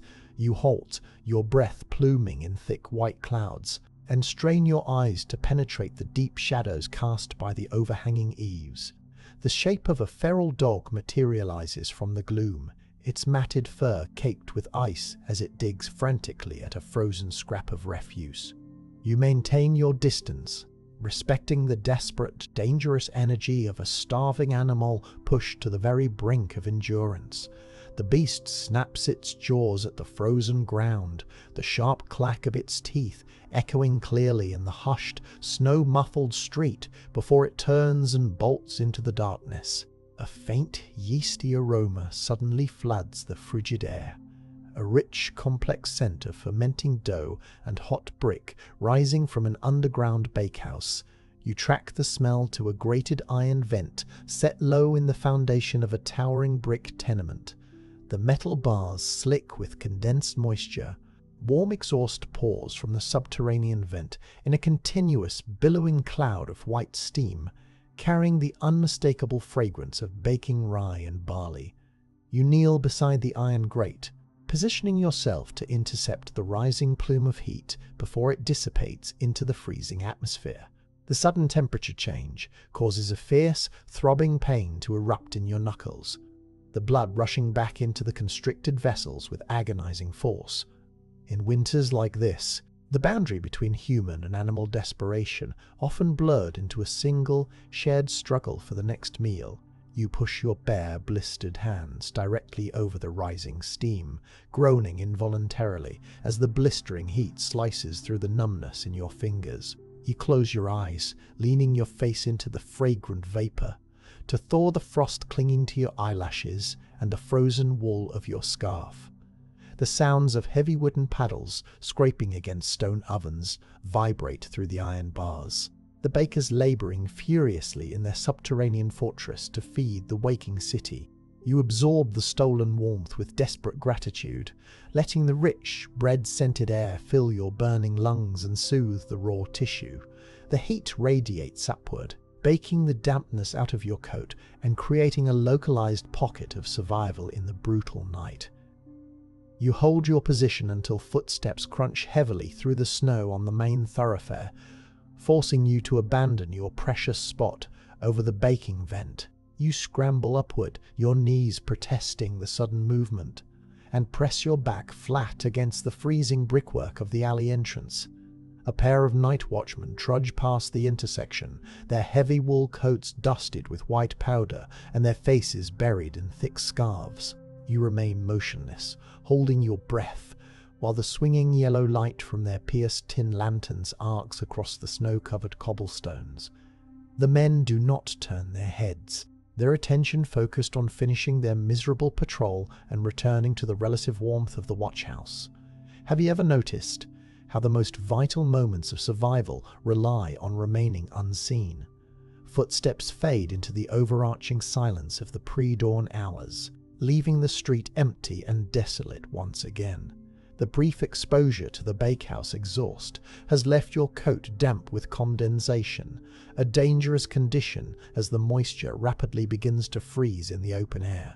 You walk briskly toward the borough high street, demanding maximum effort from your exhausted muscles to generate internal heat and combat the stiffening fabric. The massive iron-studded doors of the local coaching inns remain tightly bolted, the great courtyard silent and buried under a pristine layer of undisturbed snow. You pass a row of darkened shop fronts, the glass windows covered in thick, fern-like patterns of accumulated frost. You emerge into a wider avenue where a fierce gust of wind rips down the street, tearing loose a heavy wooden sign from a suspended iron bracket overhead. You flinch as the heavy oak board crashes onto the cobblestones just feet away, shattering a frozen puddle into a dozen jagged shards of dirty ice. The noise is explosive in the hushed street, a stark reminder of the destructive power inherent in the freezing gales sweeping across the metropolis. You step carefully around the debris, your eyes scanning the overhanging eaves for any other potential hazards waiting to break loose in the storm. The wind howls in response, a high, lonely shriek that sounds like the collective misery of the thousands of souls freezing in the surrounding tenements. Poverty here was not a temporary condition, but an archetemporary feature built directly into the foundations of the unyielding city. A fierce shiver racks your frame, the muscular spasm so violent it nearly knocks you off balance on the slippery pavement. You stumble toward the deep, arched entryway of a forgotten stone church, seeking the solid barrier of the heavy oak doors against the wind. The flagstones within the portico are relatively dry, shielded from the accumulating snow by the massive carved stone pediment projecting overhead. You sink down onto the cold granite steps, your legs finally refusing to bear your weight for another single yard of the punishing march. You pull your knees tight against your chest, wrapping your arms around your shins and burying your face in the damp wool of your coat. You find your fingernails digging into the palms of your hands, using the sharp, localized pain to anchor your mind and fight off the encroaching lethargy. The sheer physical exhaustion pulls at the edges of your consciousness, a heavy, seductive weight that promises an end to the relentless pain of the cold. The scent of ancient, weathered stone and dry dust fills the narrow portico, a sterile, timeless odor that offers no comfort but demands nothing in return. You listen to the storm raging in the open street, the wind tearing at the city with an indifferent, mechanical fury that cannot be reasoned with. The darkness remains unbroken, the bruised sky showing no further signs of yielding, trapping the world in this endless freezing purgatory. Across towns like this, endurance meant existing from one breath to the next without thinking about the hours still ahead. You force your eyes to remain open, staring blankly at the iron hinges of the church doors while you wage a silent war against your own failing body. The temperature continues to drop, a creeping, insidious chill that invades the blood and slows the beating of the heart. You rock back and forth on the granite step, generating tiny increments of friction to keep your core from shutting down completely. A stray piece of parchment blows into the portico, tumbling across the dry stone before pinning itself against your muddy boot. You ignore the debris. Your entire universe narrowed down to the fundamental task of drawing the next freezing breath. The scent of old iron and polished brass drifts from the keyhole of the massive doors, hinting at the warm, protected sanctuary locked away inside. You reach out a trembling hand and press it against the freezing timber, feeling the impassable boundary between your suffering and the church's hoarded warmth. The wood is unyielding, a symbol of the rigid social structures that left the vulnerable to freeze on the steps while the pews remained empty. You withdraw your hand, tucking it back into the meager shelter of your coat, and focus your gaze on the swirling snow in the street. The final hours of the night demand a terrible price from those caught in the open, extracting heat and hope in equal measure. You push yourself up from the granite step, the frozen joints in your knees cracking loudly in the silent portico. The wind has shifted direction, driving the falling snow at a sharper angle that bypasses the architectural shelter and bites directly into your face. You stumble down onto the cobblestones, your numb feet lacking any tactile sensation as they strike the uneven ground. The street remains a desolate canyon of dark brick, the windows above shuttered tight against the lethal temperature. You turn eastward toward the industrial sprawl of Bermondsey, knowing the constant chemical fires of the leather works might offer some ambient heat. Frost heavily coats the iron railings lining the narrow thoroughfare, turning the black metal into jagged lines of pure white. You drag your hand along a brick wall, relying on the abrasive friction against your wool mitten to confirm your arm is still moving. A sudden gust tears down an intersecting alley, carrying the distinct, overwhelming stench of raw lime and rotting fat. The tanneries never fully stop their gruesome processes, their noxious exhaust constantly staining the Southwark air even in the dead of winter. You lean into the gale, lowering your head to protect your eyes from the stinging wind-driven ice crystals.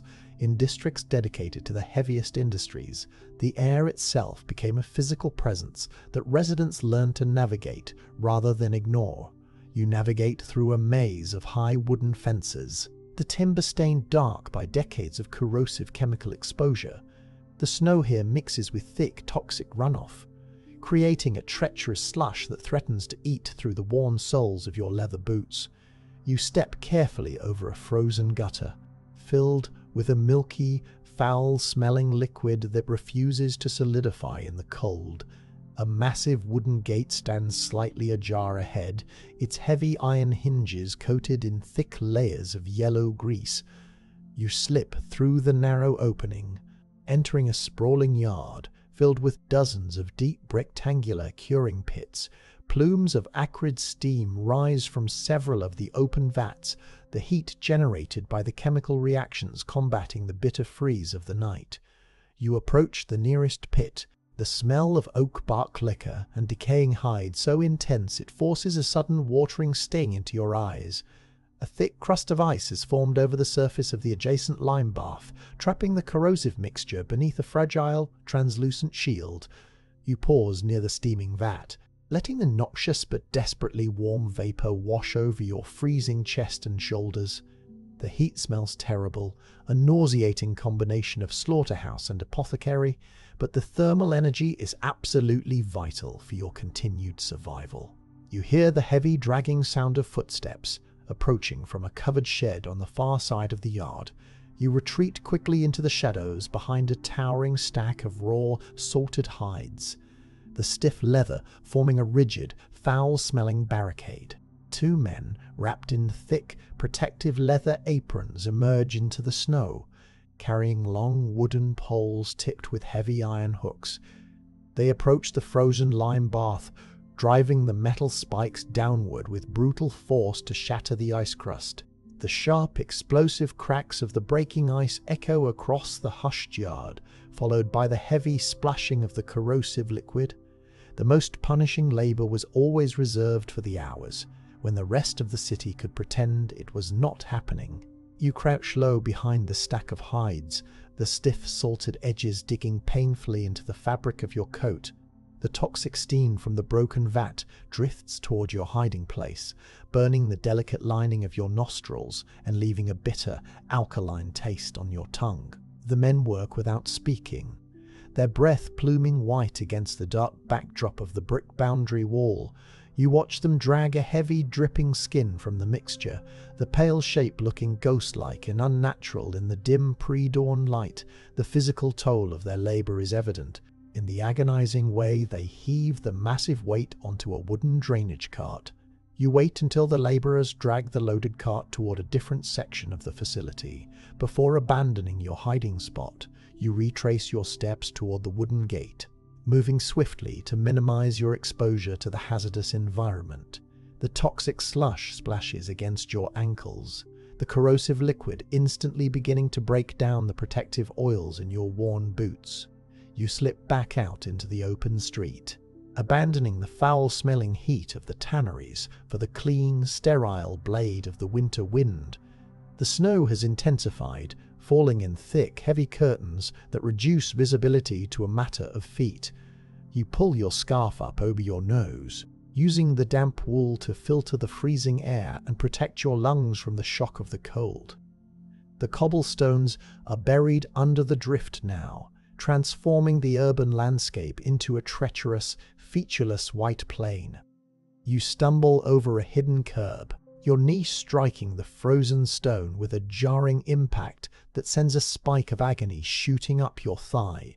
You bite down hard on your lower lip to suppress a groan, tasting the coppery tang of blood as the dry skin cracks under the pressure. You force yourself back upright, refusing to allow the momentary weakness to dictate the rhythm of your march. Have you ever felt the sheer isolation of walking through a crowded city when every door is locked against you? You turn north, letting the subtle downward slope of the terrain guide you back toward the edge of the Thames. The architecture shifts from the low, sprawling industrial yards to taller, tightly packed warehouses that loom like silent cliffs in the blizzard. You locate a narrow gap between two brick facades, the entrance marked by a rusted iron bollard encrusted with ice. This passage leads to a set of forgotten river stairs, a steep, treacherous descent toward the exposed mud banks. You grip the freezing brickwork on either side of the alley, lowering yourself down the snow-covered stone steps with strict caution. The wind howling across the open river hits you with staggering force, nearly tearing you away from the safety of the brick walls. You reach the bottom of the stairs, stepping off the final stone block onto the solid, frozen expanse of the tidal mud. Massive chunks of broken ice litter the shoreline, pushed up by the current and left stranded by the receding tide. The air here tastes exclusively of salt and frozen water, harsh, unforgiving flavor that scours the pollution of the city from your palate. You walk out onto the hard mud, the surface offering unexpectedly stable footing in the bitter freeze. You navigate around the jagged ice boulders, the massive blocks glowing with a faint internal luminescence under the clouded sky. The isolation on the riverbank is pristine, a stark contrast to the claustrophobic density of the streets above. You move parallel to the shoreline, keeping the towering retaining walls of the warehouses on your right side as a navigational anchor. A heavy wooden barge sits grounded in the mud 100 yards ahead, its dark hull tilted at a sharp, unnatural angle. You head toward the stranded vessel, seeking the temporary windbreak offered by its massive, curving timbers. The Thames was not just a commercial highway. At its lowest tides, it became a secondary landscape where the desperate scavenged for anything the water left behind. You reach the grounded barge, the thick oak planks radiating a bone-chilling cold that seems to absorb the surrounding temperature. You press your back against the leeward side of the hull, immediately feeling the brutal wind shear away over the top of the vessel. The quiet in the lee of the boat is sudden and profound, allowing you to hear the frantic, uneven beating of your own exhausted heart. You sink down into a crouch, resting your forearms on your knees and letting your head hang heavy between your shoulders. The smell of tar and ancient, waterlogged timber surrounds you, a heavy nautical scent that feels entirely disconnected from the urban sprawl above. You slide your numb hand into your coat pocket, your fingers clumsily searching for the remaining copper pennies. The coins are freezing to the touch, feeling like small discs of solid ice against your skin. You count them by feel, the simple, repetitive, tactile sensation offering a meager distraction from the overwhelming physical misery. They represent a meager breakfast, a hot cup of watered-down tea, or perhaps a piece of stale bread once the city finally awakens. You close your fist tightly around the metal, anchoring your mind to the promise of future sustenance. The extreme cold begins to alter your perception, blurring the edges of your vision and dulling the sharp, immediate pain in your extremities. A strange, heavy warmth seems to blossom within your chest, a dangerous, deceptive neurological misfire that precedes lethal hypothermia. You sharply shake your head, forcing your eyes wide open and slapping your own frozen cheeks to banish the fatal illusion. You must not succumb here. The frozen mud beneath the barge offering nothing but a permanent, silent end to the struggle. You force yourself to stand back up, your joints locking and grinding with terrifying resistance. The final hour before the light returns always demands the highest toll, testing the utmost limit of human endurance. You step away from the sheltering hull of the barge, throwing yourself back into the violent teeth of the wind. The snow has begun to ease slightly, the heavy flakes shrinking to a fine driving powder that stings exposed skin like flying sand. You march doggedly along the frozen shoreline, your eyes fixed on the distant, arched silhouette of Blackfriars Bridge. The massive stone piers stand like ancient monoliths in the grey gloom, a monumental architectural goal to focus your diminishing willpower. You place one boot in front of the other, establishing a relentless mechanical rhythm that requires no conscious thought.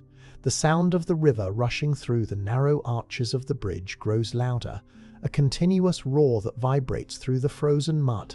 You approach the massive stone foundation of the nearest pier, the granite blocks covered in thick vertical sheets of opaque ice.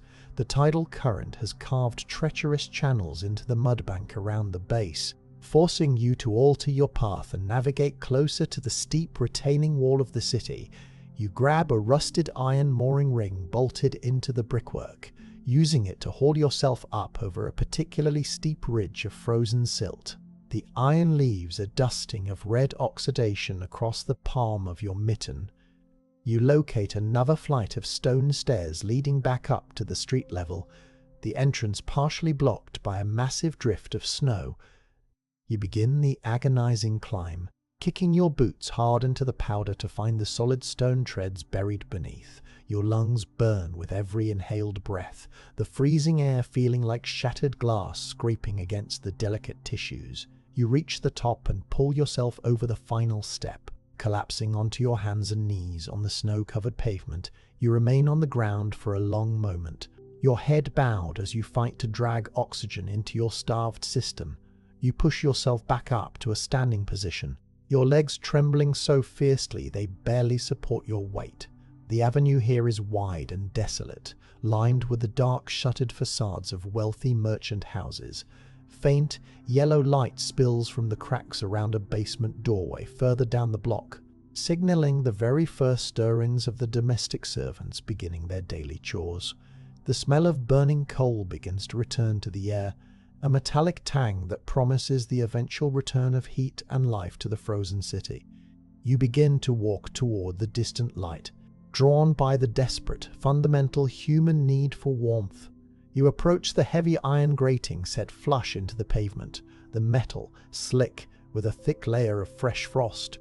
Faint, flickering illumination bleeds upward from the subterranean levels of the grand merchant house, casting long, distorted shadows across the snowy walkway.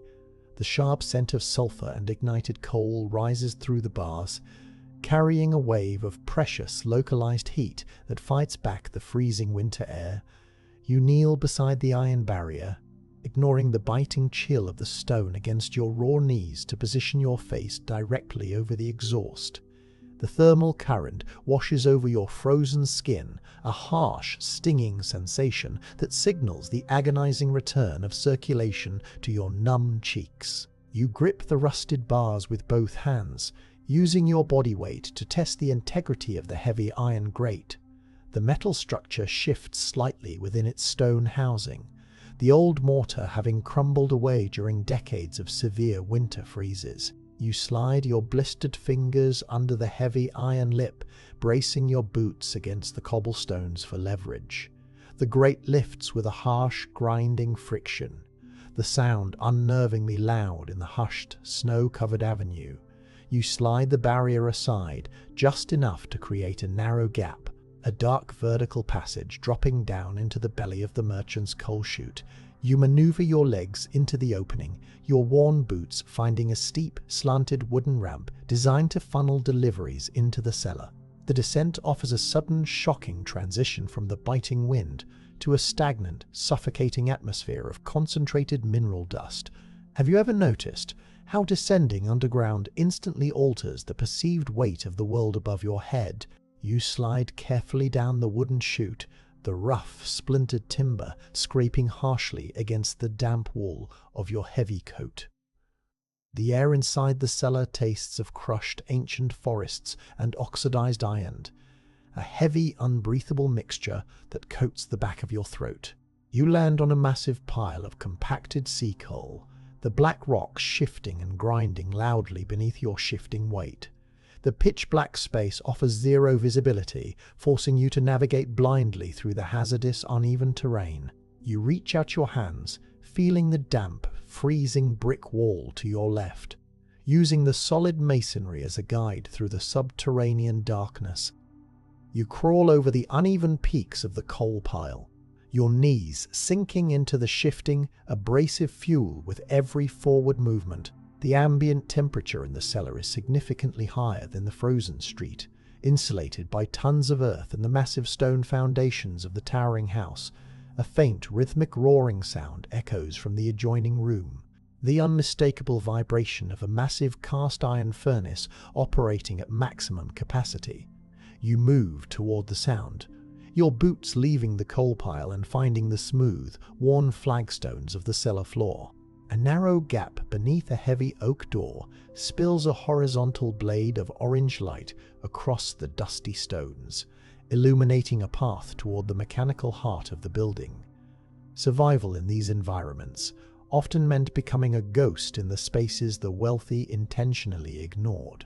You press your face against the rough wood of the door, peering through a wide crack in the warped oak panels. The boiler room is a cavernous space of red brick and massive iron pipes, dominated by a towering, soot-stained furnace that radiates blistering heat.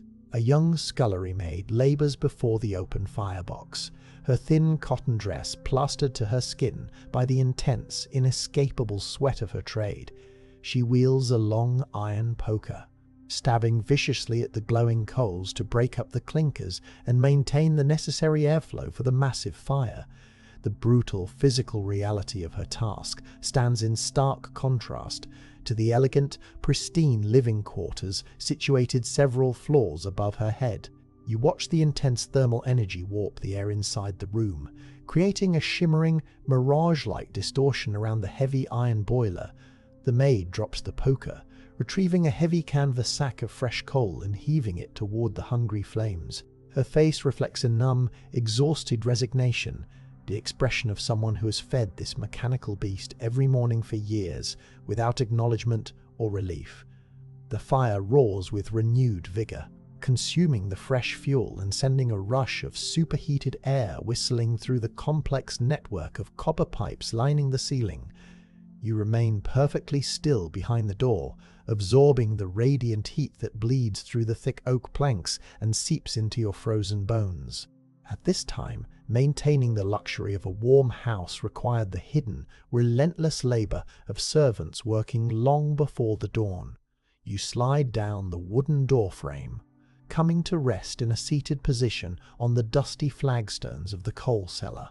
The heavy, abrasive wool of your coat traps the incoming warmth, creating a localized pocket of survival that thaws your stiff, unresponsive muscles.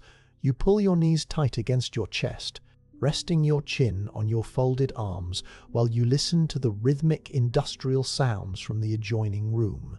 The sharp scrape of iron against stone and the continuous, low-frequency hum of boiling water become a hypnotic, grounding soundtrack in the dark.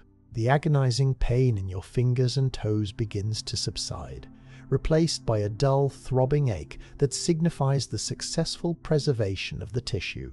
You close your eyes, letting the darkness of the cellar merge with the heavy, unyielding fatigue dragging at your consciousness. The scent of hot iron and burning sulfur fills the confined space, an industrial perfume that masks the lingering smell of the river mud clinging to your boots.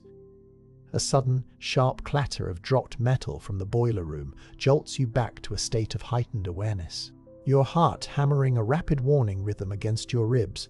You open your eyes, staring blindly into the pitch-black space of the cellar, ready to move if the servant decides to investigate the noise. The silence stretches out for a long minute before the rhythmic scraping of the shovel resumes, confirming the accident was merely a lapse in her exhausted coordination. What must it feel like to build a fire you were never allowed to sit beside? You press your palms flat against the stone floor, the cold granite offering a stark contrast to the heated air trapped within the room. The physical toll of the endless night march manifests as a profound leaden weight anchored in the center of your chest. Every individual muscle fiber feels stretched to its absolute breaking point. Complaining fiercely against any slight shift in your posture, you trace the irregular edges of a cracked flagstone with your thumb, the tactile sensation providing a minimal anchor against the overwhelming desire to simply stop moving altogether. The darkness feels heavy and protective, a thick curtain that hides your desperate existence from the unforgiving mechanisms of the city. You hear the heavy, muffled footsteps of a second servant descending the wooden stairs from the upper floors.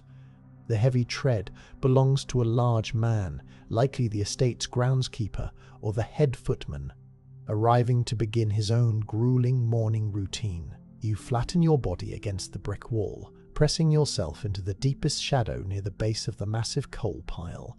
The oak door swings open with a harsh whining creak, spilling a wide cone of brilliant yellow light across the cellar floor. The men exchange a few gruff, monosyllabic words, their voices rough with sleep and the abrasive coal dust filling the subterranean atmosphere.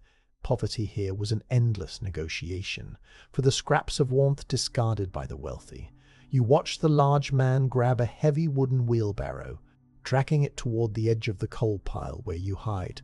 The iron wheel squeaks agonizingly on its rusted axle, the sound vibrating in your teeth as he positions the cart mere feet from your boots. He begins shoveling the black rocks with brutal efficiency, the heavy iron spade biting into the pile with deafening metallic impacts. You hold your breath, your face pressed hard against the freezing brickwork, praying the dim light from the boiler room fails to illuminate your motionless form. He loads the barrow until it overflows, ignoring the scattered pieces that tumble down the slope and strike your hidden legs. You remain frozen in place as he hauls the heavy load back into the boiler room, the heavy door swinging shut behind him and plunging the cellar back into absolute darkness. The sudden absence of the bright light leaves your retina swimming with erratic floating purple shapes that take several minutes to fade. You exhale long, shuddering breath, the tension leaving your shoulders in a sudden, draining rush that leaves you feeling even weaker than before. The intense heat from the furnace continues to radiate through the wall, baking the dampness out of your coat and filling the air with the smell of wet, hot wool. You curl into a tighter ball, maximizing the surface area of your body exposed to the life-saving thermal bleed. The necessity of remaining unseen forced the destitute to occupy the margins, finding shelter in the dangerous proximity of constant labor. You focus on the specific microsensory details of the environment to maintain your anchor to the waking world. The rough, abrasive texture of the brick wall catches the frayed threads of your coat sleeve whenever you shift your weight. The distinct metallic tang of the coal dust coats your tongue, a gritty reminder of the subterranean reality you currently inhabit. Above you, the muffled sounds of the grand house beginning its daily operations filter through the heavy floorboards. You hear the rhythmic squeak of a water pump, followed by the clatter of heavy copper pots being slammed onto an iron stove in the distant kitchen. You detect the sudden rich aroma of roasted coffee beans dropping through the cracks in the ceiling, a luxurious scent that feels entirely alien in the grim coal cellar. The fragrance mixes with the smell of melting tallow and frying bacon, an overwhelming culinary assault that causes your empty stomach to twist with violent gnawing cramps. You press your hand hard against your abdomen, applying physical pressure to counteract the agonizing hunger pains tearing through your midsection. The wealth of the empire is concentrated just a few feet above your head, a feast of calories and comfort that remains separated by an impassable structural barrier of social class. Could you endure the scent of a feast while trapped in the dark, knowing none of it was meant for you? You reach into your pocket, retrieving the meager portion of tough rye bread you salvaged from the baker's cart yesterday morning. The crust is hard as unbaked clay, requiring you to gnaw the edges with your back teeth just to break off a manageable piece. You chew the dense grains slowly, extracting every possible fraction of sustenance from the coarse, flavorless material. The bread requires immense effort to swallow, scratching dryly down your throat and settling like a heavy lead weight in your starved stomach. It provides no pleasure, only the necessary mechanical fuel required to keep the body's internal furnace burning for a few more hours. You brush the stray crumbs from your lap, careful to preserve every tiny fragment of the precious food. The boiler room door opens again, the sudden light illuminating the drifting clouds of dust suspended in the stagnant air. A younger boy emerges, carrying a heavy iron bucket filled with grey ash, his face streaked with sweat and soot. He trudges past your hiding spot, hauling the waste toward a secondary chute leading to the exterior alley. You press yourself flat against the brick, becoming nothing more than a discarded shadow in the corner of the room while the invisible machinery of the house grinds on. The survival of the lowest classes depended entirely on their ability to mimic the inanimate objects surrounding them. You listen to the boy struggle with the heavy iron ash grate, the metal clanging loudly as he forces it open against the frozen exterior pavement. The bitter winter howls down the chute for a brief second, a sharp, icy reminder of the lethal environment waiting outside the cellar walls. He dumps the bucket, the ash hissing and billowing into the street, before slamming the grate shut and securing the heavy iron latch. The boy returns to the boiler room, his dragging footsteps echoing the universal exhaustion of the servant class laboring before the dawn. The heavy oak door clicks shut, restoring the protective, suffocating darkness to your hidden sanctuary. You trace the outline of a discarded iron nail embedded in the dirt floor, the metal rusted and pitted by years of damp exposure. The repetitive, mindless motion helps to block out the overwhelming array of sensory inputs, threatening to overwhelm your exhausted nervous system. The heat, the hunger, the constant threat of discovery, all merge into a single, continuous hum of low-level anxiety. You shift your position, stretching your cramped legs out across the flagstones to relieve the fierce ache in your knee joints. The physical deterioration of your body is a documented, unavoidable fact, a ledger of suffering written in bruises, blisters, and stiffening muscles. Have you ever considered how much physical pain a human being can normalize simply because there is no other option? You lean your head back against the brickwork, staring up at the invisible ceiling, joists holding the weight of the merchant's world. The rhythmic thumping of heavy footsteps crosses the floorboards above, tracing a hurried path from the kitchen toward the grand dining hall. The house is fully awake now, a complex organism of specialized labor dedicated to serving the needs of a single privileged family. You are a parasite within this organism, a hidden variable extracting a tiny fraction of its surplus heat to survive the winter freeze. The sheer audacity of your presence in the coal cellar is a testament to the desperate, unyielding will to endure. You smell the sharp alkaline tang of lye soap filtering down from the scullery, mixed with the damp, heavy odor of boiling linens. The laundresses have begun their brutal, scalding work, plunging their raw hands into vats of caustic water to bleach the merchant's shirts. The steam from their labor finds its way through the architectural cracks, adding a layer of humid, suffocating heat to the already oppressive atmosphere of the subterranean level.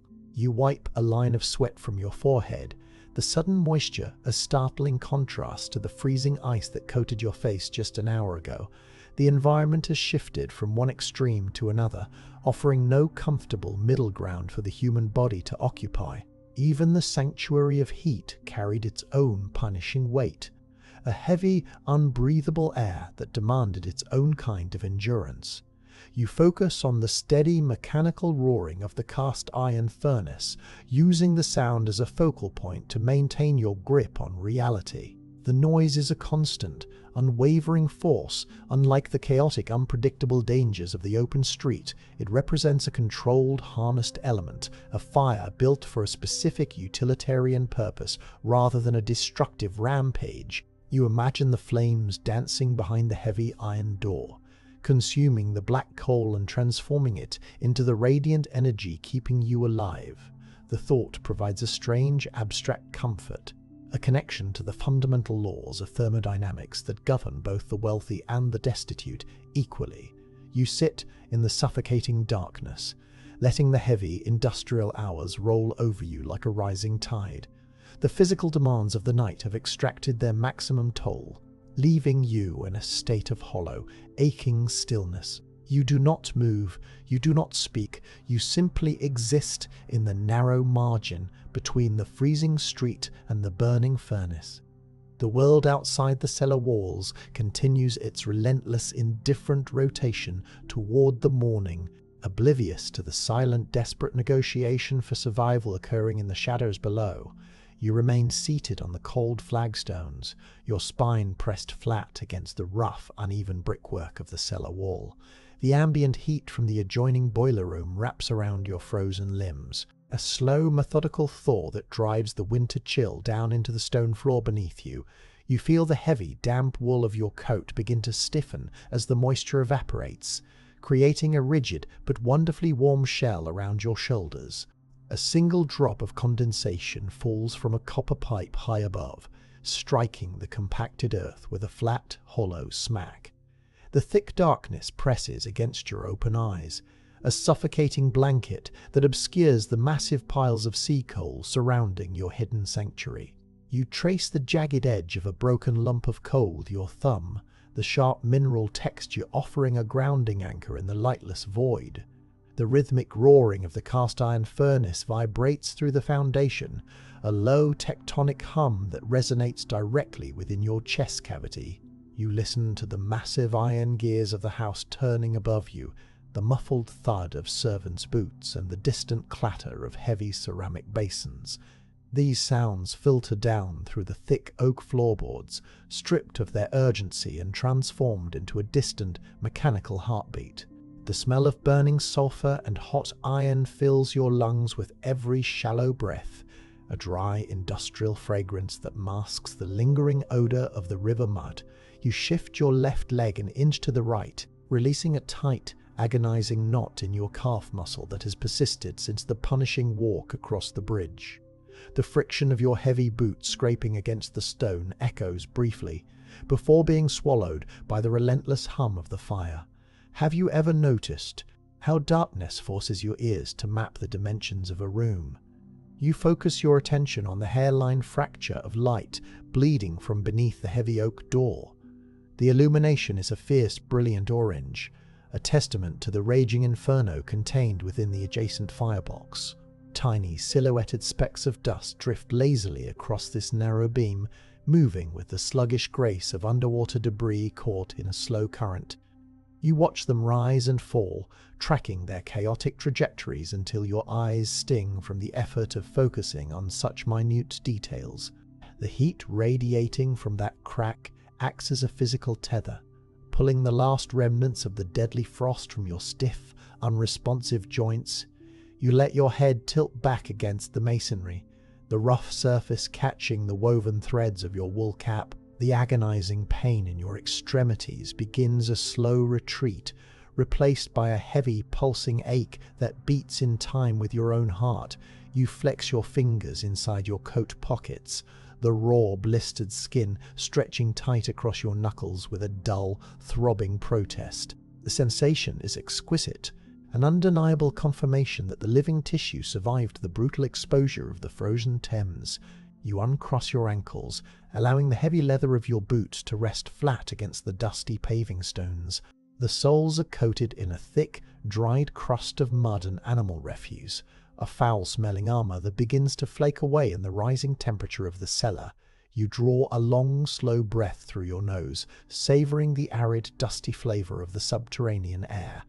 In environments like this, warmth was not merely a comfort, but an active, life-saving medicine administered by the ton.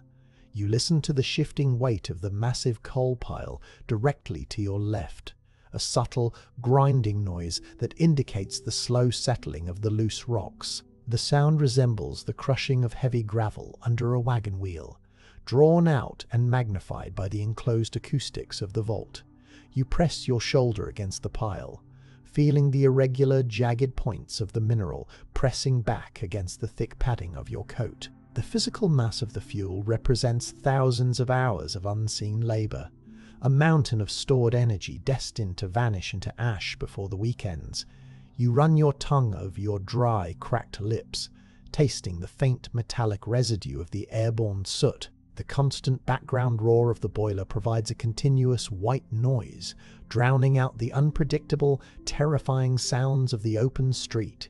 You notice the specific way the fabric of your trousers clings to your knees, the damp material holding the last stubborn pockets of cold against your skin.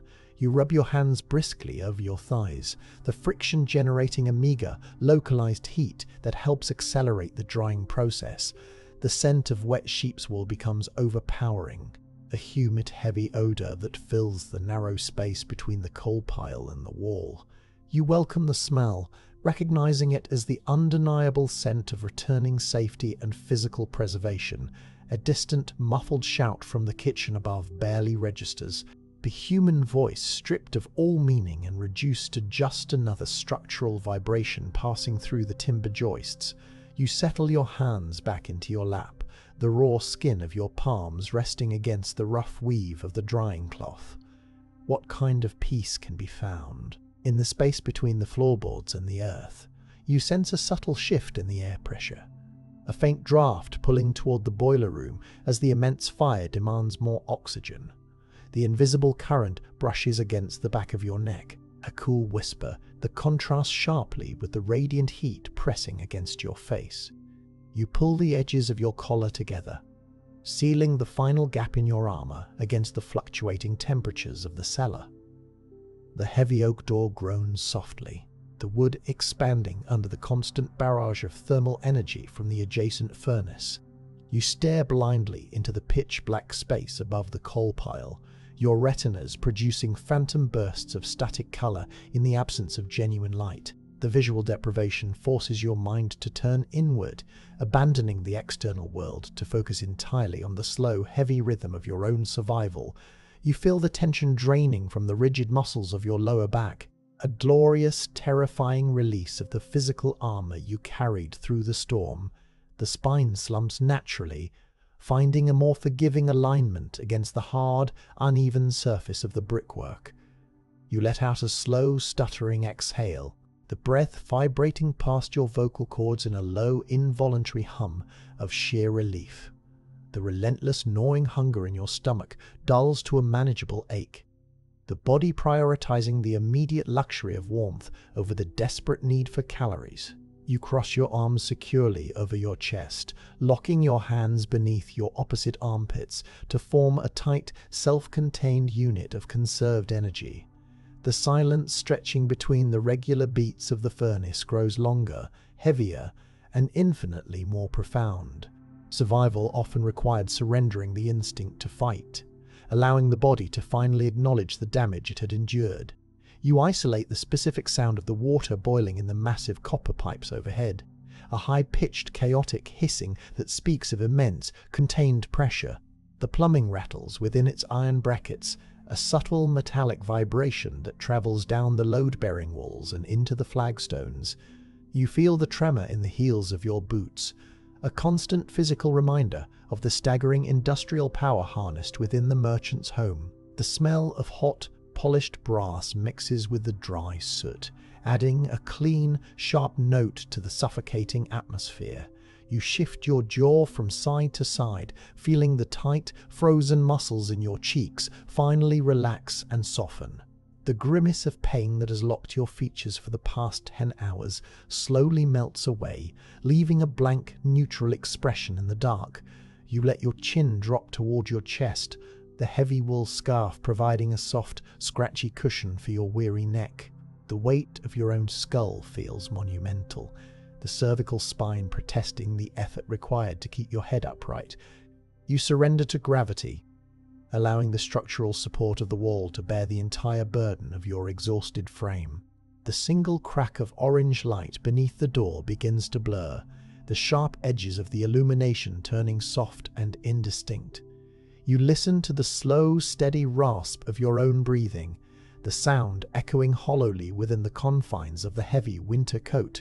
The world shrinks down to the dimensions of the cellar, the vast freezing metropolis above ceasing to exist in your mind. You focus on the precise texture of the rough brick pressing against your right shoulder blade.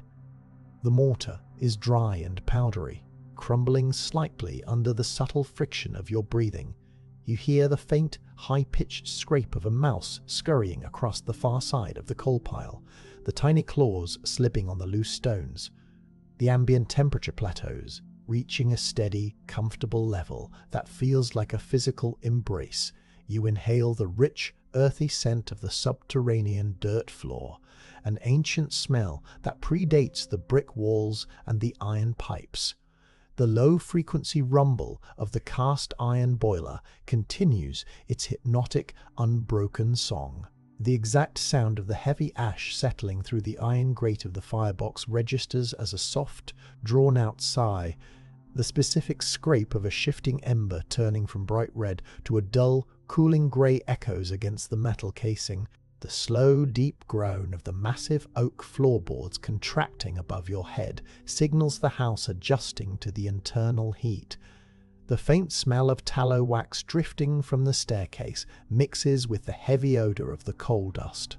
The precise, heavy weight of the damp wool collar pressing against the underside of your jaw creates a firm, grounding pressure. The distant, muted stomp of a carriage horse shifting its weight in the cobblestone mews filters through the earth. The slow, rhythmic expansion of your ribcage matches the deep, mechanical breathing of the surrounding architecture. You close your eyes, rest well. History keeps its stories safe until you're ready to visit again.